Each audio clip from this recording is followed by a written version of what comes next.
So, Street Talk this week. How did you find this week's Corrie, Gemma? I thought it was alright.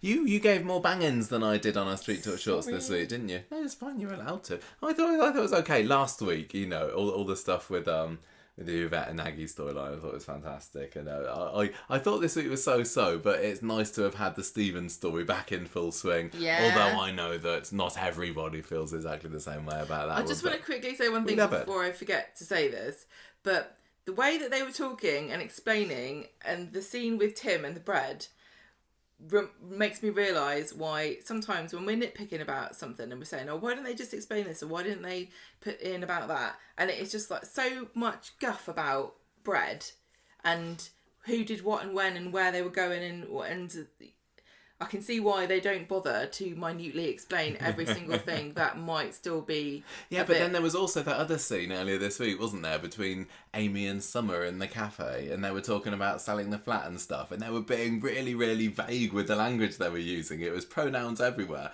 You remember? I don't get what you mean. And there they weren't really explaining things. They were saying, I know that thing with the flat, and it's really sad that has to happen, and we were like, what's going on? No, I knew what they were talking about. You didn't. I wasn't sure. Gemma, I have to announce, I've just taken a swig of my tea and there's a sweetener in it that you made for me. I'm going to deal with Have it.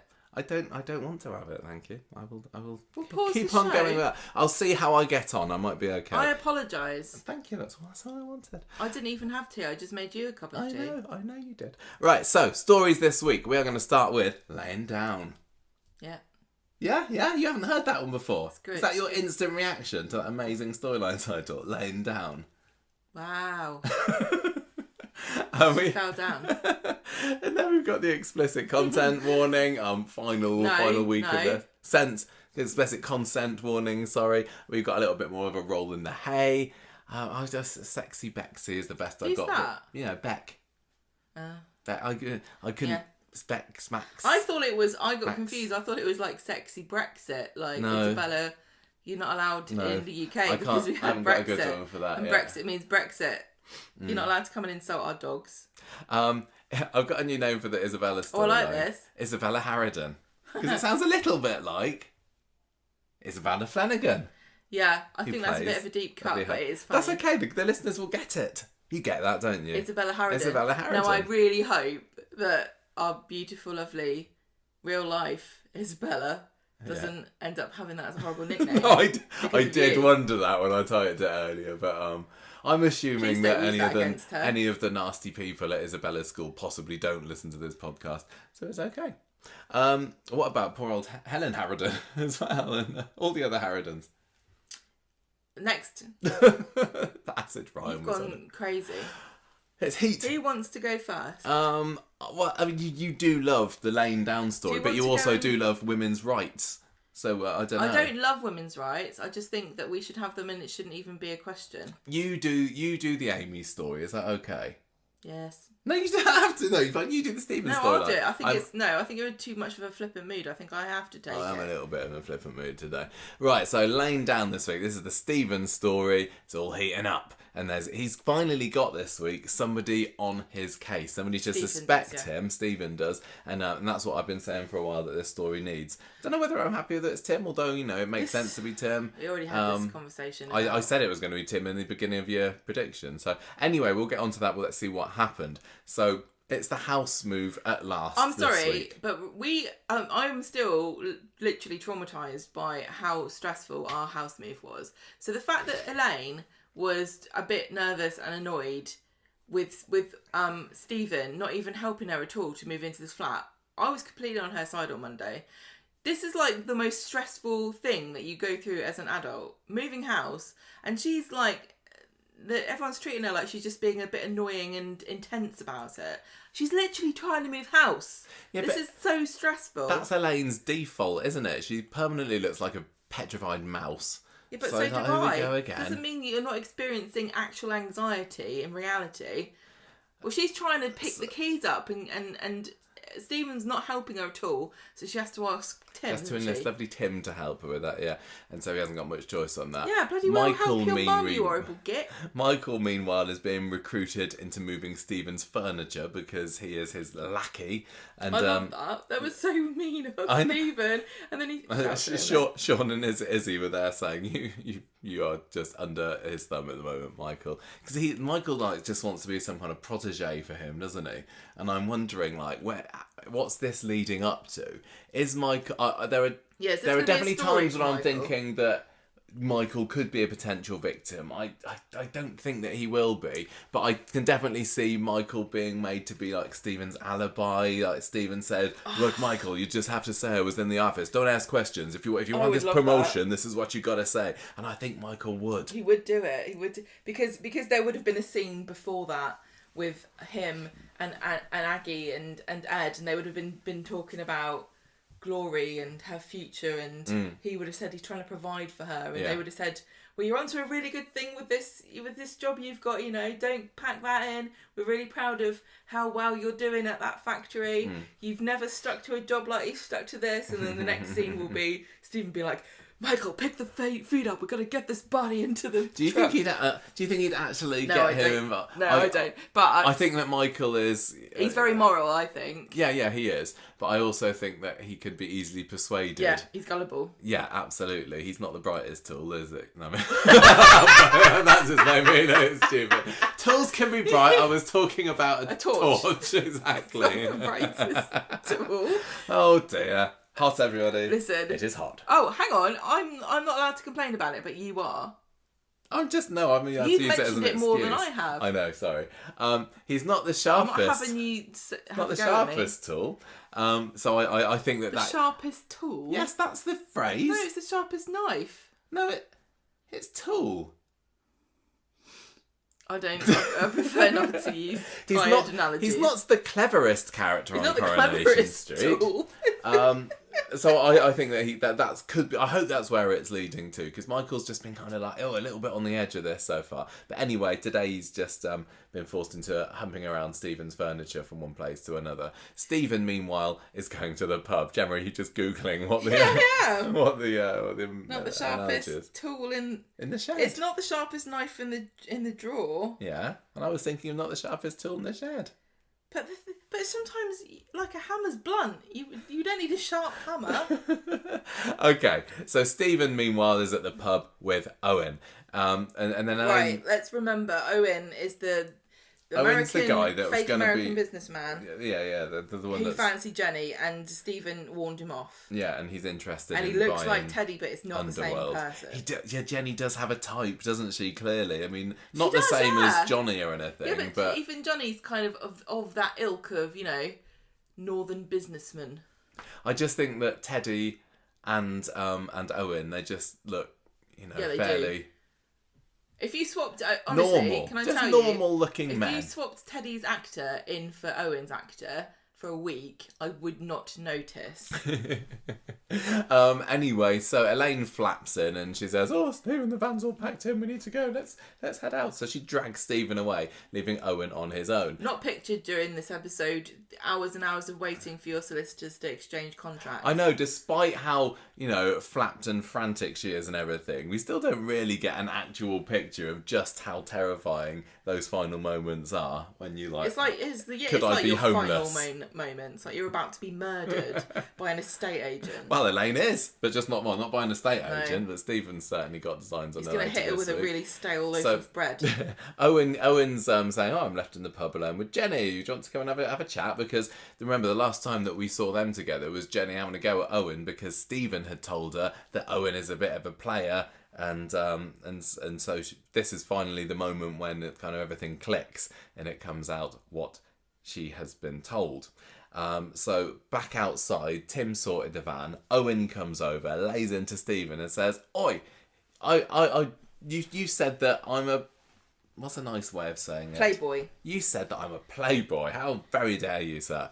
What's going on? And Stephen says, hey, romantic complications, they can affect business decisions. I didn't want you fawning over a lady when we were doing a big deal. I was just doing a favour for us. And Owen's like, I don't buy this. What are you talking about? I really appreciate Stephen's ability to make up very plausible lies at the drop of a hat. I think he's great. Sometimes he needs like a break to think about it. Yeah, an he's advert break. I'll get back to you. Would you like to buy something from Argos? Yeah, well, I distract you with this Argos catalogue. I'm going to come up with a perfect excuse. Owen's like, yeah, I'm not sure whether I'll buy that. And Stephen says, and he says, well, you know what? I'm going to take Jenny out and I'm going to buy Underworld and then I'm going to fire you.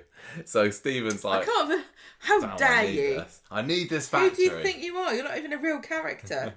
This is the thing with this, isn't it? Like, I don't know whether anyone's seriously thinking that Owen could become the new boss of Underworld, this Mr. Nobody here. Sorry, Owen, how but rude. you are, aren't you? This poor character. But Stephen's shaking a little bit, so he needs to try and stop this sale from going ahead.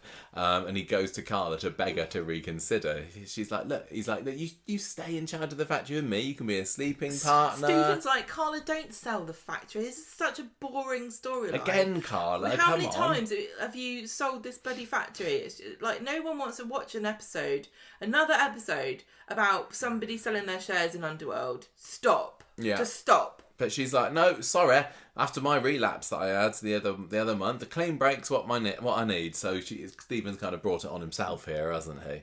What does she think she's gonna do with herself? Sit around on her weird sofa? Sit around and feed Ryan grapes. I think he's not eating that fruit by himself, is he? I'm worried about his vitamin C levels. I think the only grapes she's been having are the liquid. Very true. Okay, so Stephen has not had any luck with Carla. Meanwhile, at the factory, Michael's there and walks into a very angry Stephen. So this is later. Very angry Stephen in the office, and he's like, hey boss, I moved all your bosses. What? I moved all your boxes. And this is the beginning of Stephen's epic Monday meltdown. And Stephen's like, oh, tell me, when's the most convenient time for a medal ceremony? Oh, this was so bitchy. This is brilliant. He was horrible. I tell you what, I love watching him lie to Elaine and try to kill her and give Audrey pills and push people in bins and burn their bodies and chuck them in the canal. But when he's mean to people at work, I don't like it. He's just like a massively unacceptable, outrageously sarcastic here, and he's like, and so Michael kind of goes off, and then Stephen gets up this relaxation app, and you can just see like the veins pulsing in his head as he's trying to use this little poxy app to try and cool him down from an imminent meltdown. Imagine you're standing on the cobbles of a beautifully terraced heritage site in the north of England. You look to your right, and there's a bin. Inside the bin is a man. The man is dead because he was mean to you. Everything's okay. The man is dead in a bin. That's what he needs, isn't it?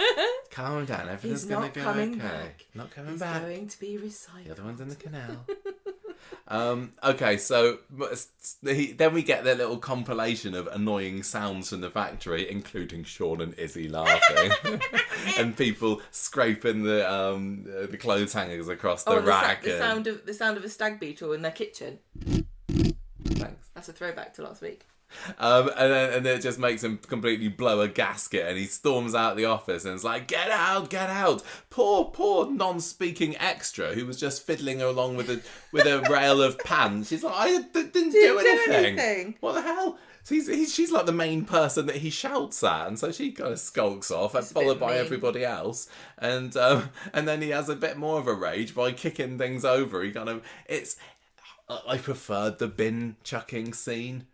Back last autumn when he was doing a bit of wheelie bin swinging in the alley. I feel that there was more gusto in that, but you can get probably a little bit more heft with a big bin, can't you, than a rail. But it was fun to watch. It is really interesting because I'm trying to, if you think back to our other murderers that we've had on Corrie, and there was a famous scene when Pat Phelan kind of is enraged in his van and he's slamming on the I don't know whether it's really famous or whether it's us that just really like that scene. But I don't recall any other serial killer on Corrie ever having quite as much trouble controlling their anger. Yeah, everyone's really composed. Like Richard Hillman, he's suave and smooth. He didn't panic. And actually, is Stephen the most violent of all of them? I don't think Coronation Street could ever go down this route, but Stephen is actually incredibly violent, and I can see him, actually doing a lot of damage to somebody. He snaps and lashes out, doesn't he? I mean, this is what happened to poor Teddy. Stephen reacted in the moment, thwack, and he's like, "Oh my God, I shouldn't have really done that." But with Rufus, that was more calculated. That one was more calculated. Yeah, you're right, actually. But he has definitely got a temper, so that's one thing I like about him. You don't know necessarily when he's gonna just lose it. So there might be hope for you for him for murdering Tim. You never know with what happens later on. So he's gone mad, and then out of the bog pops Michael.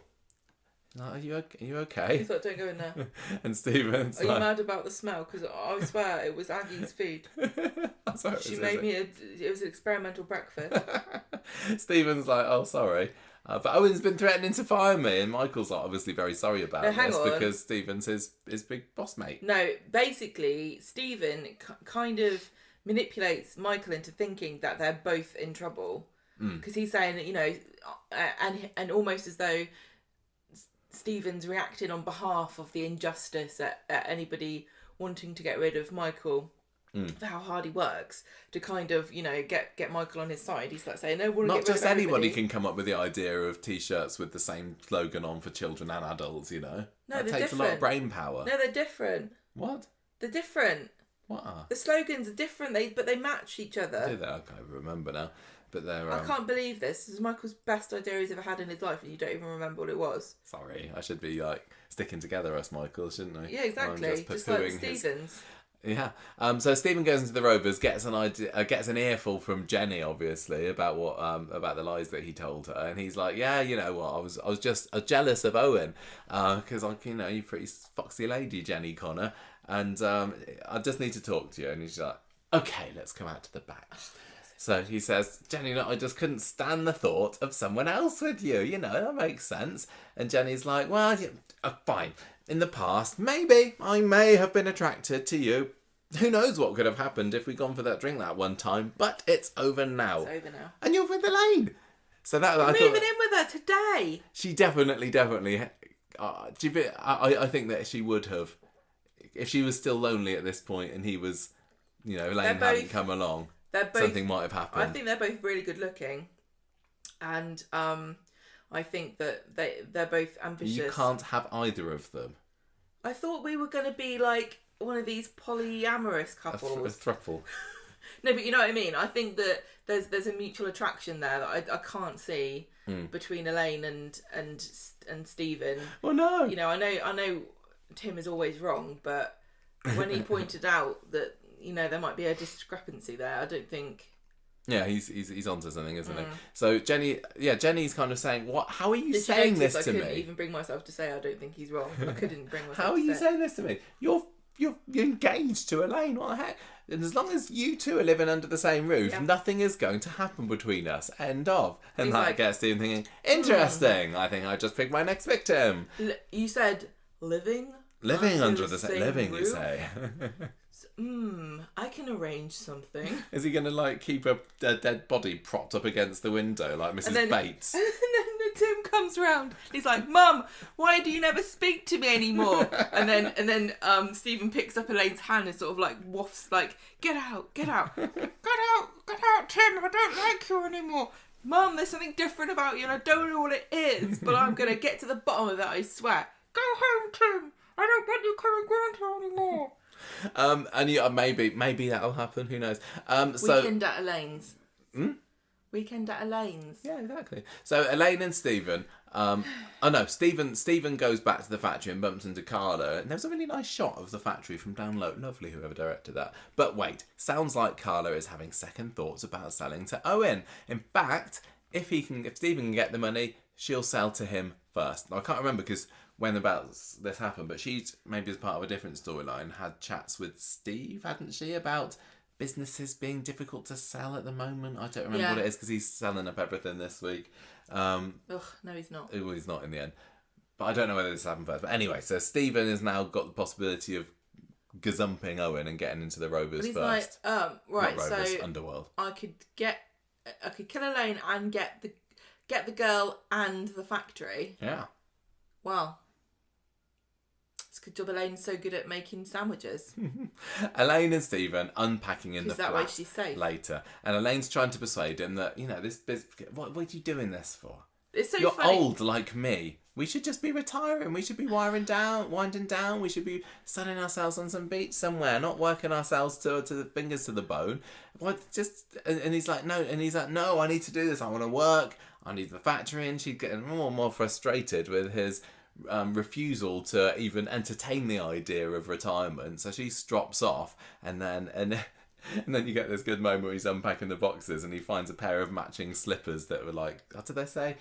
His ladyship and her ladyship and his lordship or something. And that is like, he's like, God, this is cheesy. Not ready for that. Everyone thinks I'm cheesy, but look at these slippers. I don't think Stephen would ever be ready for pipe and slippers. So Elaine comes back to the lounge later and apologises for being a bit sharp earlier. And he says, look, it's fine. Maybe you're right. Maybe I do need to wind down a little bit rather than chasing a young man's dream. So Elaine says, brilliant, let's settle on the sofa with an episode of Rosemary and Thyme. And he's like, right, need to put my plan into action. I'm not watching that crap. No. Heart medication. So Stephen's, he's getting the most success with his poisonings, isn't he? And his you're putting little drips and drips of this into various concoctions. Just to say, Stephen's idea of Rosemary and Thyme being terrible, I don't share that. I've never seen it. No, but it's a mystery. I don't think it would British be for him. mystery. It feels like it feels like it doesn't feel like the sort of thing that Stephen It feels like the sort of thing that Elaine would watch. I want to watch that. I'm saying no more than that. I think Stephen would be like, I heard there was a really good documentary about how murderers were caught out, and it gives out tips or something about how to bury bodies. That sounds interesting. Women like murder shows, don't they? You like murders. Yeah, he keeps sitting down with a box set of Midsummer Murders, and she's just enjoying it for the country drama, and he's taking notes. I see what happened. He left the bread on the side. I have to make sure not to do that.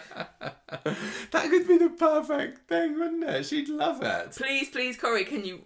I don't think there's going to be time, but can you write in Elaine and Stephen cozy down watching a murder? Because I think I just have to sit there with a notepad. What are you writing? I'm just writing a love note to you. I'm thinking of doing a podcast about it. These are my notes.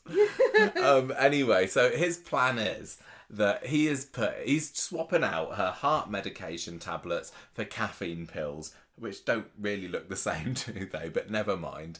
I don't believe anybody who takes medication would not notice the difference. They're just a little bit of a different But I will say, I do have pills I have to take, and it depends on where you get them from. They are all different. Do you think... But you would know that this is the batch that you had. I don't know. I don't know. We'd say, as a viewer, it's easy to say that, wouldn't you? But if you were just... if you were not expecting, why on earth would anything other than my medication be in there? And also, sometimes with pills, you just empty them out onto your hands and then just pop them up to your mouth. I think different people would have a different reaction, but anyway. Elaine's an idiot. Yeah. So he's just replacing her heart medication pills with caffeine. So she's not getting the ticker tablets that she needs, but what she is getting is a high dose of caffeine, which gets her all a bit crazy and hyper the next episode and jittery. And she's always jittery. How can you tell the difference? She's like one of these tiny mammals whose heart beats 1,000 times a minute or something. She is. I told you she's like a little frightened mouse. Constantly. Isn't she? That's why. She's like a shrew. That's why she needs to be stocked up on bread at all times. She's constantly eating crumbs to keep her metabolism going. So her heart stuffs them in her cheek pouches. Yeah. If you start her, she ejects all the crumbs at you and runs away. Oh, Elaine. Bless so you. Stephen's kept Elaine up all night on Wednesday's episode. not the way you think. It's caffeine pills that he's been feeding her. And she's like, what's going on? And Stephen says, no, it's just you just stressed about all the factory stuff, the move. It's fine. And she just needs to. All you need to do is remember. Most important thing here, darling, is that you take your heart medication and take it easy. And she says, okay, talking about taking it easy, you thought about retiring, Stephen? You just stay home from work at least today. And, to be fair, this is their first day in their flat. Most people take at least the day or the day after you move off. Yeah. But, these business folks don't get rich by taking moving days off, do they? No, exactly. They get people to move their mansions for them. And he says, look, I'm going to see what I can do at work this morning and maybe I'll come home at lunchtime. And they tell each other they love each other and then he heads off. Elaine's like, you've got to hurry back, Stephen. We've got to find out what happens next in Murder She Wrote. Owen turns up at the factory to see Sarah and it's all a bit awkward for Stephen because Owen's there like, I don't want to talk to you, Stephen. So he's going to have this chat with Sarah about potential managers and a kind of a bit of a reshuffle at the top. And so Stephen makes himself scarce. This is where Carla talks to Steve about the business selling market slowing down. I don't know what made her change her mind before. I don't remember. So Owen's investigating the factory files, including looking at all the previous owners and everything. Nothing came from that. I was hoping for maybe a little callback. You really would have, honestly, if you're Owen and you're looking at all the owners and you're like, why are these black lines through everyone's name? Yeah. Oh, they're all dead. They're all dead. Tony Gordon, dead. Frank Foster, dead. Liam Connor, dead. Aidan Connor, dead. Ryan, was it? No, not Ryan Connor. He's not dead. He's just discarded. Blown up. What was the other Connor called? Blown up in a van. What was the dad? What was the older brother Connor I know called? who you're talking about. The one that was killed in the car crash. The original Connor. Yeah, the main Connor. I don't remember. Yeah, that's a really and I wouldn't be surprised if this factory owner Stephen ends the same way. I know. We always what was it? Chalice, isn't it? We talk Johnny. about Literally, hang on a minute. Mike Baldwin. I know. Covering a lot of. Has everyone who's ever owned that factory just dead apart from Carla and Steve? I suppose Nick has been in charge for a little bit, hasn't they? But. Wow, that's not got a good ratio. That's cursed. That should be really taking the price down, if anything. Yeah, we were talking about the curse of which house was it? No, number 6. And I think we need to consider this. Yeah, Paul Connor. That's it. Paul Connor is old Connor. It's come to me. Dead. I've not even been looking it up or anything. Dead. Oh, dead. Wow. And Carla's the only one left standing. And honestly, she's like a banshee or something. She's like a cursed kind of cryptid who stalks through history, bestowing shares of Underworld onto people who then later become killed. I can't remember. It's cursed. The shares are cursed. Well, the 50 centers get a little shout out in that scene as well, don't they? They've probably all got There's some something about the phrase disease. 50 centers. It just winds me up a little bit whenever anyone It says is based on something. Anyway, so I've completely lost where we are. But anyway, Stephen says, Carla, just give me the cash and you can have the factory. Simple She's as like, that.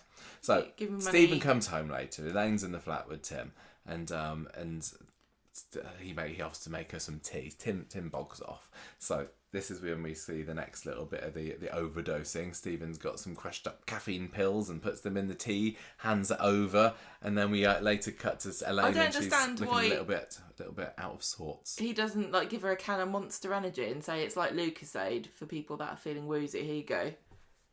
Yeah. Could do, just do that. Good work. A bit of Red Bull. I think she might suspect. So Stephen says, I don't think Elaine knows what Red Bull is. Elaine is looking a bit worried. She's feeling even jitterier than normal. And so Stephen says, look, let me help you over to bed. And so he kind of helps her to hobble over across the lounge. You have to sit on the sofa. Sits on the sofa. We haven't got time. We haven't got a bedroom set made yet. We've only got a lounge and a little kitchen bit. Sorry, darling. And then he offers to make her a sandwich, but he needs to go to Freshco's to get some fresh bread. What kind of sandwich? Right, start paying attention here because this gets complicated. He leaves Elaine alone in the flat.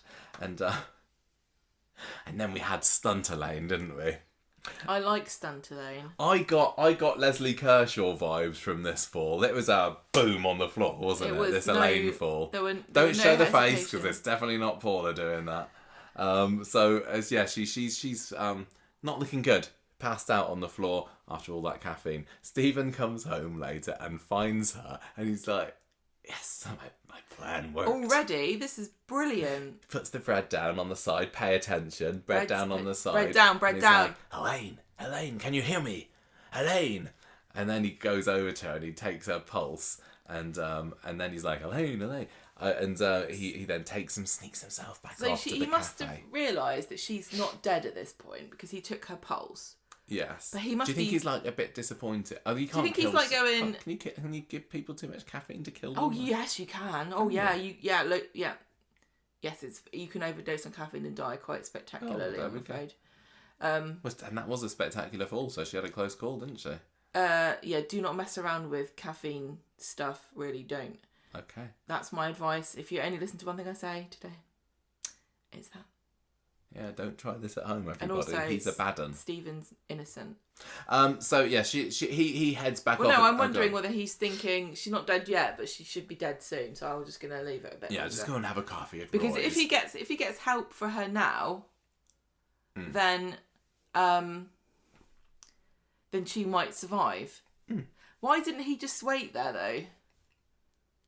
See, my problem with this, I know that the bread is the evidence that's going to catch him out in the end.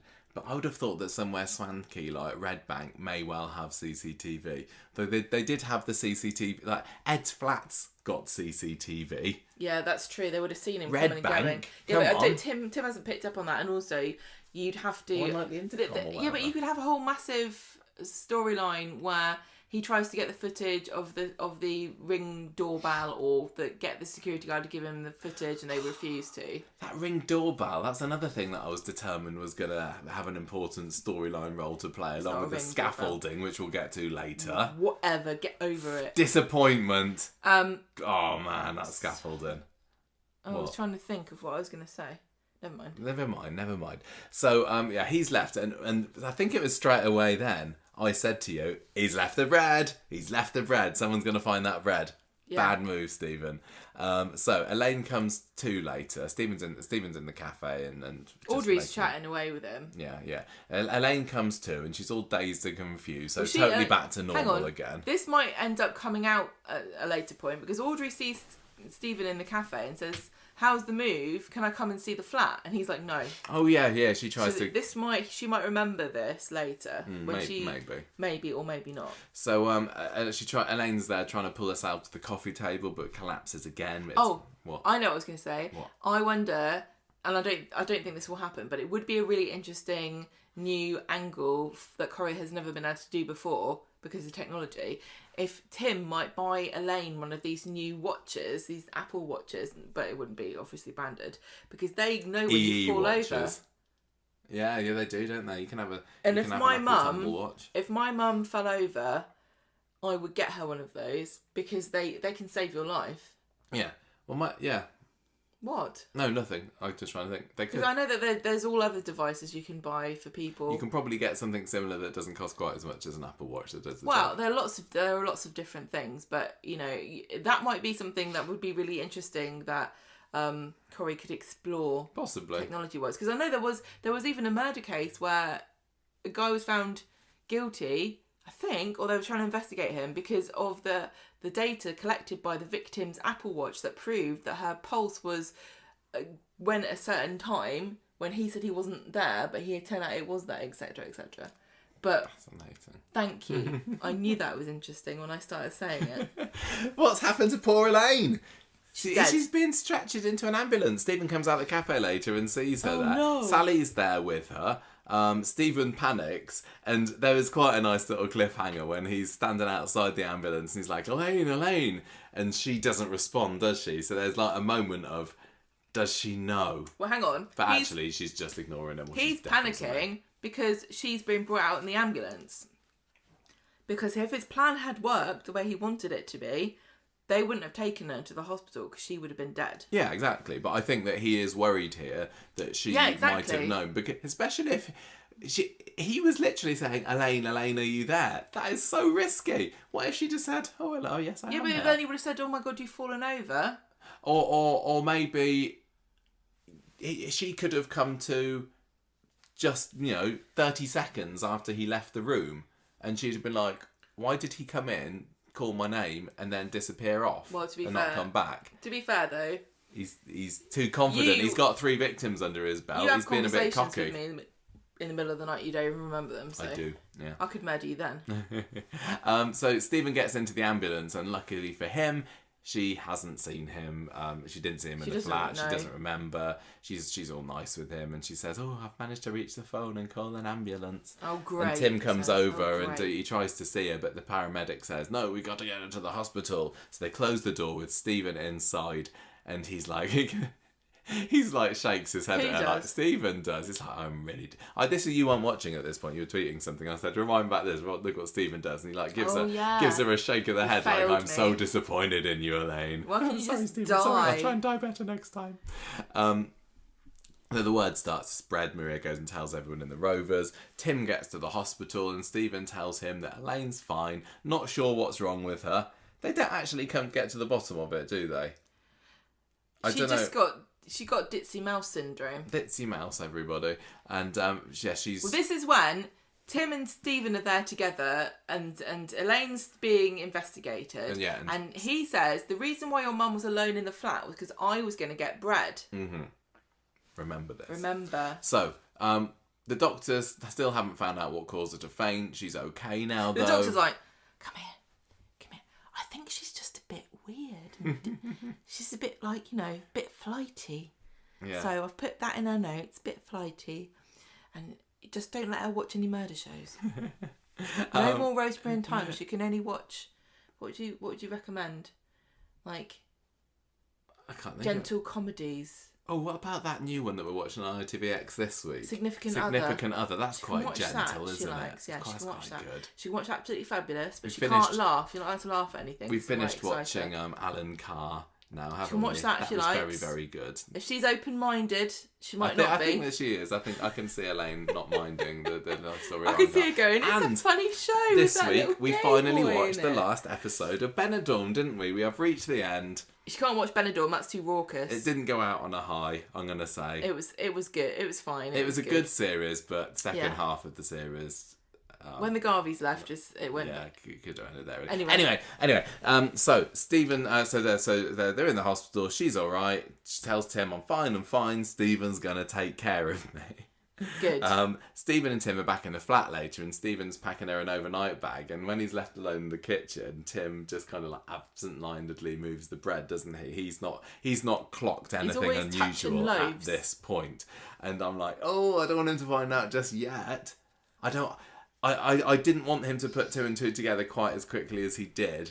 But it's still quite enjoyable. Well, he had to, otherwise how long would you have thought about that bread after the... You wouldn't have been dwelling on it going, there's something about that bread. He wasn't thinking about it at this point, was he? But it could have been a sort of thing that, months down the line. I don't know. No, I'm fine with it. So back at Sally's house, Tim is starting to put these pieces of the puzzle together now, and he's like... Well, he said I wanted to come and stay with us, think I'm worried about that. I don't trust Stephen with Elaine, and Sally's like, no, don't be silly. Stephen loves her. He's going to look after her. It's fine. And Tim says, I've just got a funny feeling in my bones about that, Stephen. What direction did he come from earlier when he came towards the ambulance? And it's a bit of a Sally's weird like, Rosamond Street, I guess. No, she asks Tim, and Tim says Rosamond Street. You've written her. It might have been the other way. It might have been opposite. And he's like, something doesn't add up about this story about this bread. Yeah. Has bread ever had such a pivotal role in a story since King Alfred burned those cakes? That's not even bread. It's baked goods, Michael. I don't remember. I'm trying to think of a bread-related Corrie story, but we've already had enough tangents today, so I won't. But Friday, Elaine is back home already. Tim's worried about her being left alone in the flat all day when Stephen goes out of work, but she's like, no, I'm fine, honestly, bugger off. I need to watch my murder programmes. And she chases him and Stephen out of the flat. Tim goes to work and starts to share his theories with Steve about how Stephen... This is getting confusing already, is a little bit dodgy, and he says there's something about this bread that doesn't add up, and Stephen, when he came to the ambulance, if he'd just come back from Fresco's, why didn't he have bread with him? And why Where was is his there bread? Where in has he flat? stuck his bread? No, at this point he doesn't Well, say that. he goes to the flat to see Elaine. Yeah, he goes around to see the Elaine in the flat later, and when he offers to make her a sandwich, this is when he has his light bulb moment, and he's like, "Oh, but this is bread new here. bread. What's going on?" Right, so this is honestly, this feels so much more convoluted than I feel like it needs to be. Let's get to the end, and then or maybe explain it as we go. I don't know. So Stephen gets back, and Tim says, "What's this bread doing here? How did you said that? What doesn't he get about the bread? Why is the bread here when?" No, he says, "I remember this bread was here yesterday." Yes, and you said you were buying bread, and that's why you weren't in the flat. How did this bread get here yesterday? That's why Elaine, if you didn't go in and see my mum. Hang on, that's why Elaine was unconscious by herself, because you went to go get bread. But when I came into the flat, there was bread here already. And you said you went to get to Fresco's to get bread, but when you came in the ambulance, you didn't have bread in your hand. Makes perfect sense to me. So what's going on? This bread's been here the whole time. Stephen says, no, this is fresh bread from this morning. You must have seen the mouldy bread yesterday. Yeah. And see, he takes a little while to think of this one. He kind of stalls for a little bit. But in the end, he is absolutely insistent that yesterday's bread and today's bread was completely different. They didn't have any bread at Fresco's yesterday, so I had to go there this morning I went there to this pick morning. some up. Yeah? Now, if this was a specialist bakery themed murder mystery story, the whole thing would have been solved immediately, because Tim would have said, "But wait, this is a French loaf. This isn't made with fat or butter or oil. It doesn't go mouldy.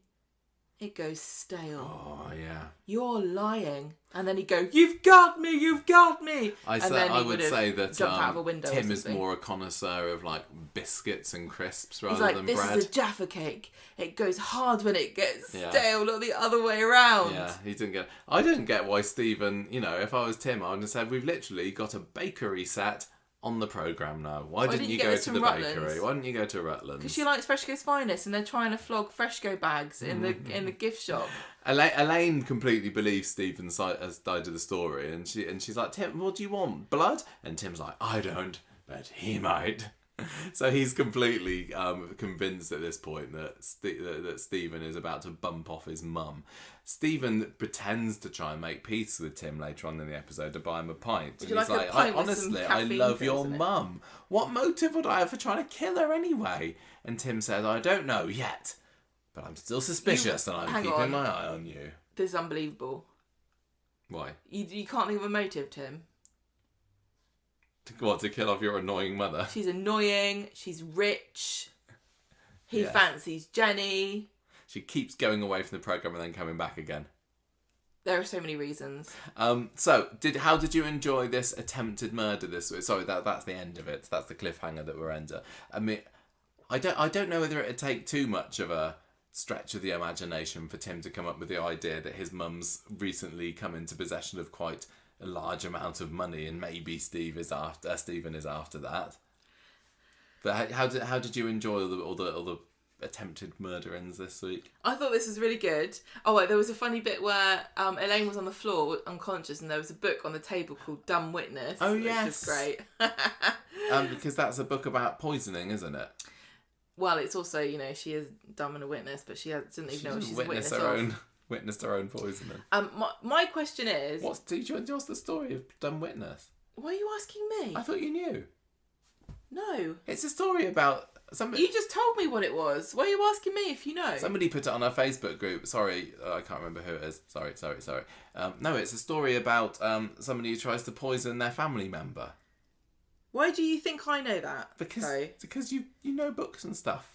Oh, Michael, I hate it when people do this. Sorry, it's so I thought honestly, that you knew. It's so tedious when, just because I did a degree in English, apparently I know every book that's ever been written. I thought you put and every classic novel in the entire history of the world. And I've read all of Charles Dickens, and I've read all of everything all Jane Austen's. To me, Jane Austen wrote one book and then split it into about 5 different versions and changed the names of all the people, because it's all basically the same bloody story, isn't it? Yeah. That's my opinion. No, it was a very apt book. Oh, sorry, I thought you put a tweet out knowing what the book was about. I apologise. I just thought it was funny because it was funny of that as well. You don't need to know anything about the book to know that the word dumb witness next to Elaine on the floor is funny. Yes. And I'm sorry, but my thought process was no deeper than that, Michael. But my question is he going to try and keep up this caffeine pill attack on Elaine, or is he going to change tactics? Well, I don't know whether he's, going to have to back off Elaine a little bit now. Because if somebody is suspecting him of killing her and then she somehow, pops her clogs... But really... Tim's going to be pointing the finger. This is a little bit like when Audrey started to be really, really convinced that Richard Hillman... There are many, many parallels to be drawn with that story in this one. Richard had to kind of back away from going after Audrey... Because otherwise, Norris and Archie would have said, look, it's got to be Richard. So it feels like maybe Elaine is safer. And I don't know how to feel about that. Everything that he wants, he can only get by killing Elaine. Yes, his plan There's no way around. He doesn't want to marry this woman. He doesn't want to marry her. He doesn't want to live there. He wants the cash and he wants Jenny. He needs the factory. So she has to die. And because... Tim, at the moment, all Tim's got on him is possibly that he saw her on the floor and walked off. Which could have happened even if it had been a natural causes thing that happened to her. He hasn't said anything about, I think you're trying to kill her, or I think you're behind what happened to her. That will definitely come later. I thought he has. I thought he's accused Stephen of killing her, trying to kill her. I thought he just thought... Because he said, Stephen said, what motive would I have for doing that? For leaving her to die, which is different from causing her to be in that situation. Exactly Can you see the difference between not rescuing somebody who's drowning in a lake and pushing someone in a lake and not rescuing them? Yeah, of course. But which is basically the difference between what he's done. He didn't help her, so Tim's suspicious, but he's not suspicious yet of what it was that made... Elaine, but I don't think it's going to take very long for him to start wondering. Yeah, but he hasn't got... specifically come out and said. He hasn't got much evidence other than I've got a funny feeling about you as well. Well, he's never liked him. He was having to go at him, the other day, saying he doesn't see what he sees in his mum. Yeah. So, how do you feel then about the fact that Tim is the one that's potentially going to bring Stephen down? Boo. Or is he? Boo. I still think it feels too soon to get rid of Stephen. And I know he's got his enemies. He's got his not enemies, his not fans out there. He's got his haters out there. Well, I just think that Stephen's going to be here for a long time yet, and I. My prediction is Stephen's out at Christmas. That's what I think is going to happen, or New Year's. I think he's got. Christmas, New Year's, Super Soap Week, possibly. When's that? October-ish. Maybe October. Late September, early October. I think we've got a summer of Stephen to look forward to, and I cannot wait to get hot. I don't know. Is Tim going to be put off the scent? I don't know. Because it's quite funny that this story, the Richard Hillman story with Norris and Audrey and Archie all suspecting Richard, has just been playing out recently on classic Coronation Street, and that was so well done there. I'm not enjoying this one quite as much. I think it's probably the characters that were involved back then were just absolutely superb, and I don't know whether Tim is kind of canny enough. No, he's not. To be the detective in this story. No, he really he needs to get Sally on his side, because that would be quite fun.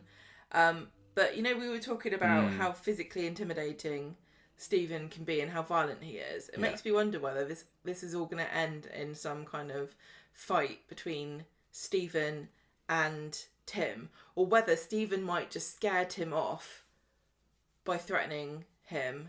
I don't think it would work. Scare. No, I think he's too stupid to. Well, especially if he wants to protect his mum, he's not going to just run away and hide because an angry Canadian has been a bit stern with him. I wonder whether there's anything that Elaine could do to make Tim back off. I suppose, what we've got here again. Thinking back to the Richard storyline, you had Gail, who was a defender of Richard. It's like, what are you talking about, ma'am? He's not trying to kill you. And then you had Audrey, who was absolutely insistent. And then Audrey and Gail became estranged for a little bit. And so maybe Elaine's going to disown Tim. I can see her doing that. Maybe we need Elaine in the show for a bit longer then, because if she's the Gail equivalent, that was kind of the reason why Richard was able to skate under suspicion for so long because she was so vehemently defending him. Yeah. So maybe she isn't his next victim. Maybe he will just go straight to killing Owen, because actually that solves a problem. That solves the same problem as killing Elaine does, because it doesn't get him Jenny, but it does stop Jenny from going off with Owen, which is a danger. And it also gets him out of Carla selling the factory to Owen. I get the feeling that she's going to sell it to...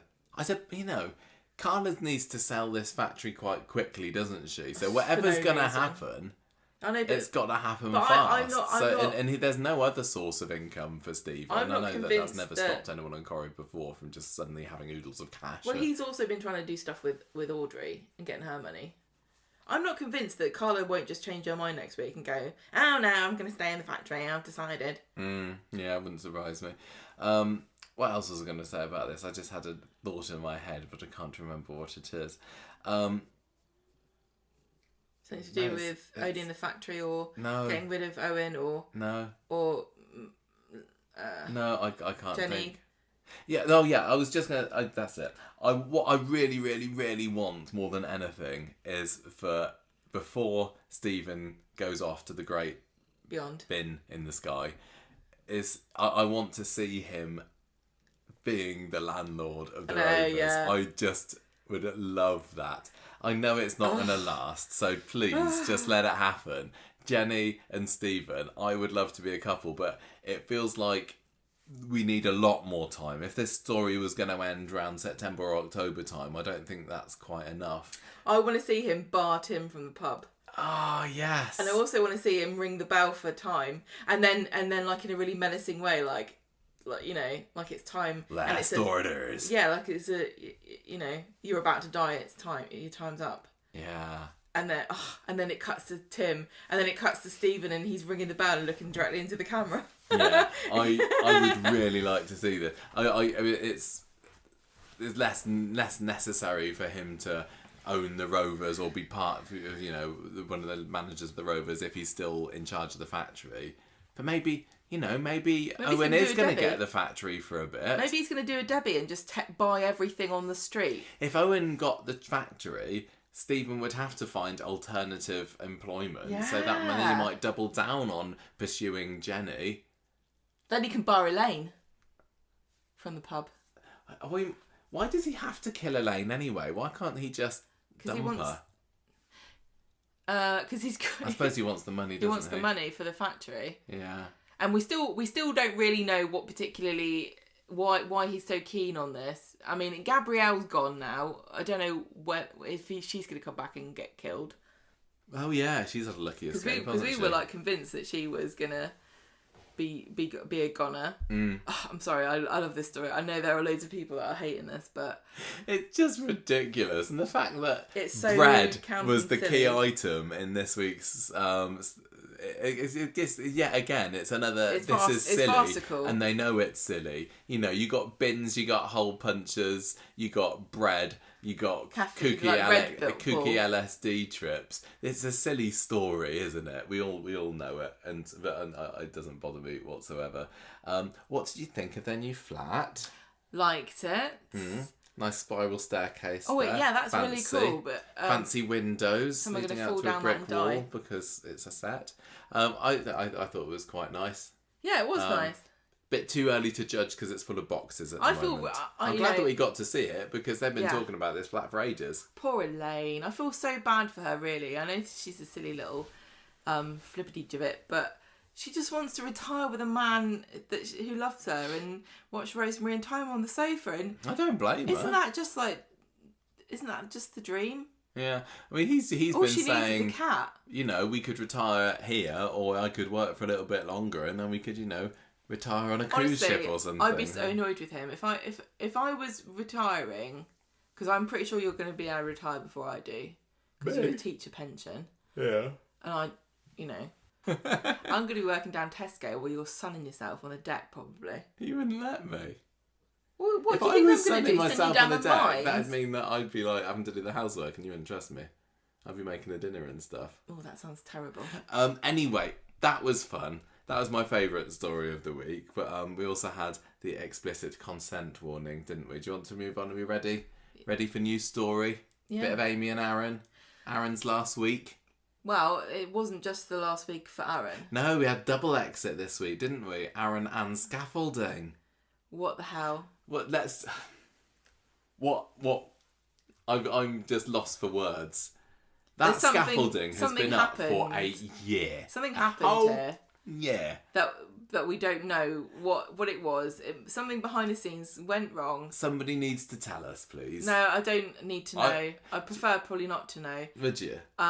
I don't want to know what the drama might have and been. Intrigue is more exciting because honestly, 100%. They just ran out. They just didn't even bother, did they? It was like I don't even remember how it's. Oh no, it started because a tile fell off the roof and nearly hit Tracy on the head about a year ago. But my point is, they didn't even try to make a story out of it in the No. end. They were like, well, we're assuming there was a story, and then they couldn't do it for whatever reason.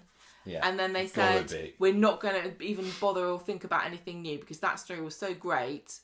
At least with the sinkhole, I don't want to waste it. When they couldn't do the original that they wanted to do with the 60, they just kept it there. And it was a bit weird that there was a sinkhole in the flat's back garden for a year, but at least it at the end, it led to something. Exactly. All these like scaffold Did it lead to something or did it start with something? What do you mean? What happened to the sinkhole in the end? It killed Johnny. No, well, that's how it started when the sinkhole opened, wasn't it? Michael. Anyway, it doesn't matter. It doesn't matter. The scaffolding's coming down, and it really didn't. Maybe here's a conspiracy theory. Maybe the actual building, the actual real set building, was dodgy, and they had to put scaffolding on it because it was falling down For a year? Yeah. Don't believe it. Maybe there was an actual sinkhole in the set. Anyway, I would really be interested. Everybody to know has to forget what was it going to be? Was something going to fall off? Was somebody going to, land head first on the cobbles? Was the Ring doorbell going to be picking anything up? Because if that doesn't win the Build Up to Now award at this year's Bobbins Awards, then I don't know. It is going to. So Amy's upset because she feels like she's caused so much hassle to Steve. And Steve's in Tim's bad books later because he has to confess to him that he wants to sell his share of streetcars because he and Tracy need to raise as much money as they possibly can so that they can fund Amy's legal defence against the dark arts of Aaron, who is the Hufflepuff boy that got killed during the tournament. Yes. Cedric Diggory. Yeah, this is all... Although I really liked how the story ended. I hope at least three people knew what I was talking about. All the stuff with selling the businesses wasn't really getting my blood pumping. I thought it was Wasn't worried dull. about it. I wasn't worried about it. I didn't think it was going to happen. So Steve tells Tim about this and about they've got a 50-50 chance here, but they're doing it for the moral good. And honestly, I feel like this was a really bad lesson to try to teach Amy that you should throw your entire future away because you feel like you're in the right about something when you've got a 50% chance of proving your case. I understand why they did it. I just feel like it just felt like quite illogical. It just was like a family first kind of thing, wasn't it? It was not family first if you're selling your means of income and kind of making it so that you they have love. Morally, they were correct, but practically speaking, not so much. Okay. I don't know. Yeah, It's debatable. Not. So later on, Amy finds the meeting. This was another thing. Steve and Tracy are talking all week about how poor they are and they need to sell their businesses to sort of fund Amy's defence. And then every 5 minutes they're like going, let's go out for a meal, let's go and get a takeaway, let's go to the pub. Yeah. Maybe if you'd save your avocado toast money, you wouldn't have to sell your business. So later on, Steve and Tracy are in the living room and Amy's feeling guilty and saying, why don't I just use all the money that Deirdre gave me?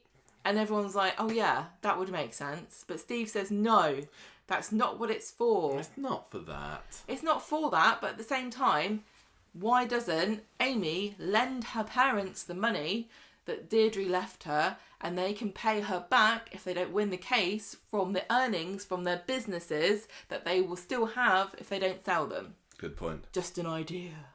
On Wednesday, Steve talks to Carla about this business thing, saying they might not get as much money as they wanted to because the market's slow for businesses, and this is what gets Carla's brain ticking about selling her business.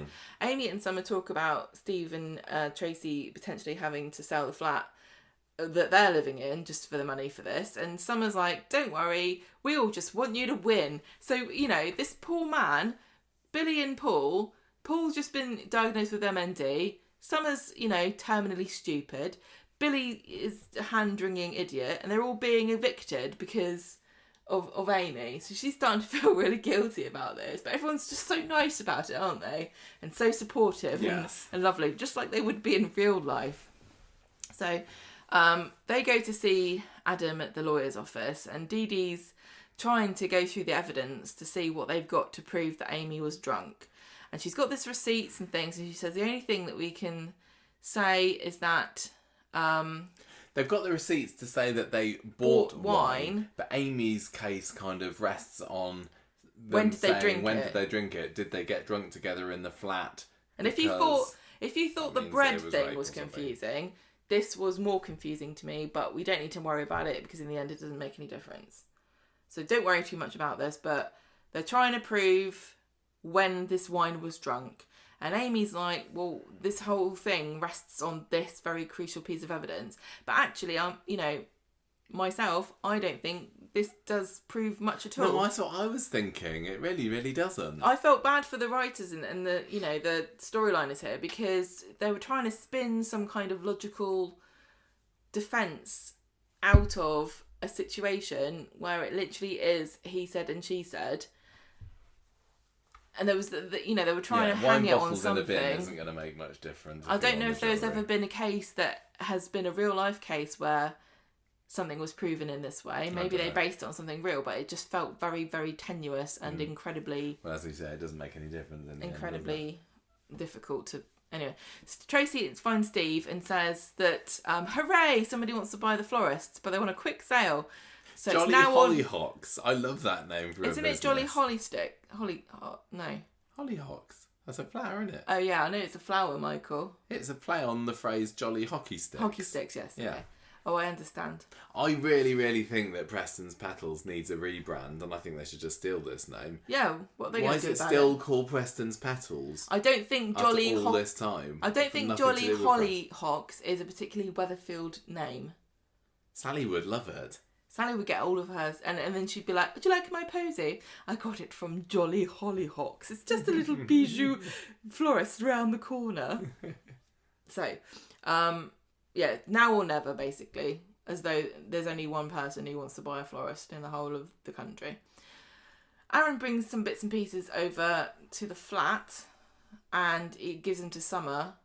I guess it's her stuff, and he sees this for sale sign, and he says, "What's happening?" And Summer's like, "Oh yeah, do you not watch the show? Oh wow, Gemma got married, Paul's got MND, you raped Amy, now everyone's selling everything. It's just disaster after disaster around these parts. The scaffolding's come down." And he's like, "Oh no, I'm the victim." And Summer goes off on one saying, "Look, you know what you did. You know what you are. You're not the victim. Alia is. You're not the victim. I'm the victim. Plus Alia, plus Paul, plus Amy." Well, mostly Amy at this point. Summer's not taking Aaron's sob story at all. Steve talks to Tim about selling streetcars again, and Tim says, "I want to buy it, first refusal." This makes me wonder, actually, whether there might be a story where Tim and Stephen are both trying to get Elaine to give them money so that they can buy things. Maybe. Well, he doesn't actually end up wanting. Doesn't need to do it in the end, does he? But the fact that Tim was asking, "Can I buy it?" and he knows he doesn't have any money, or does he? They all seem to have massive pots of money, don't they? They do. Amy and Tracy come in, and Amy's worried that Tracy and Steve are thinking that they're going to lose if they're trying to sell this florist. And Tracy says, "It's just a safety net. We just need some backup money. And if we win this case, then I'll just buy another florist, a matter." Amy and Summer bump into Aaron and Eric in the streets. Eric is Aaron's dad. And Eric says, Summer, thank you so much for funding my my rehab treatment for £10,000. Here's it back. Would you like the money back? He hasn't said a word, has he, to Summer, saying thank you for all of that. And Aaron says to Amy, if you drop the charges, I'll move away. And Amy says, no, I'm not going to. You need to take responsibility for what you did. Tracy's on the phone to Jolly Hollyhocks, and they said, got to sell now. We need it now. Yeah, she's trying to get the completion date put back, doesn't she? Well, I mean, if you think about we didn't have to try very hard for that when we had our house sale, did we? It just naturally occurred. I'm trying to think about it. I mean, if you're buying a florist's, you're coming into wedding season. I guess you would be desperate for a premises. Yeah. If you've got a business. Good point. So maybe that you think makes too sense. Deeply about these things. I think I might do. Amy listens in as Tracy is getting a bit upset about the fact that she's put 7 years into this shop, and but luckily overhearing Tracy say, "I love that business, but I love my daughter more. I'm going to sell." Amy's just feeling very, very guilty by the end of this because she's seeing everything that she's putting her parents through, even though it's not her fault. She didn't start it. She feels mega guilty that she's bankrupting the family pretty much. Exactly. I mean, from an issues-based storyline to support victims who have been through this, I thought this was a really good way of doing this story. Because everybody was on Amy's side. Nobody really questioned her apart from the baddies. And so it felt like a very supportive environment if you're going through or have been through a similar situation to Amy. Well, they did have the bit with friends like Ardy and Abby were against her, weren't they? But from a storyline perspective, this did feel a bit pat, didn't it? You know, everyone believes her, everyone's supporting her, parents are willing to risk everything so that she can get justice. I think there were enough times when people didn't believe her. By the end of it, everybody did. Yeah, you're right. I know. So on Friday, everyone is reminding the viewers of the predicament that Amy and the McDonalds are in, and meanwhile Mary is telling Abby about what's happening, and Abby has been... she's been on a journey, hasn't she? She was Aaron's supporter when there was no reason for her not to believe him. And then when she got given more evidence, she changed her mind, which is what I just did when Michael gave me more evidence. I was wrong. So it's okay. And now she is on Amy's side. And realising the damage that Aaron has done. I wish that Abby had played a bigger part in this story. And it's not just because I think Abby's great and has been barely used in the past year.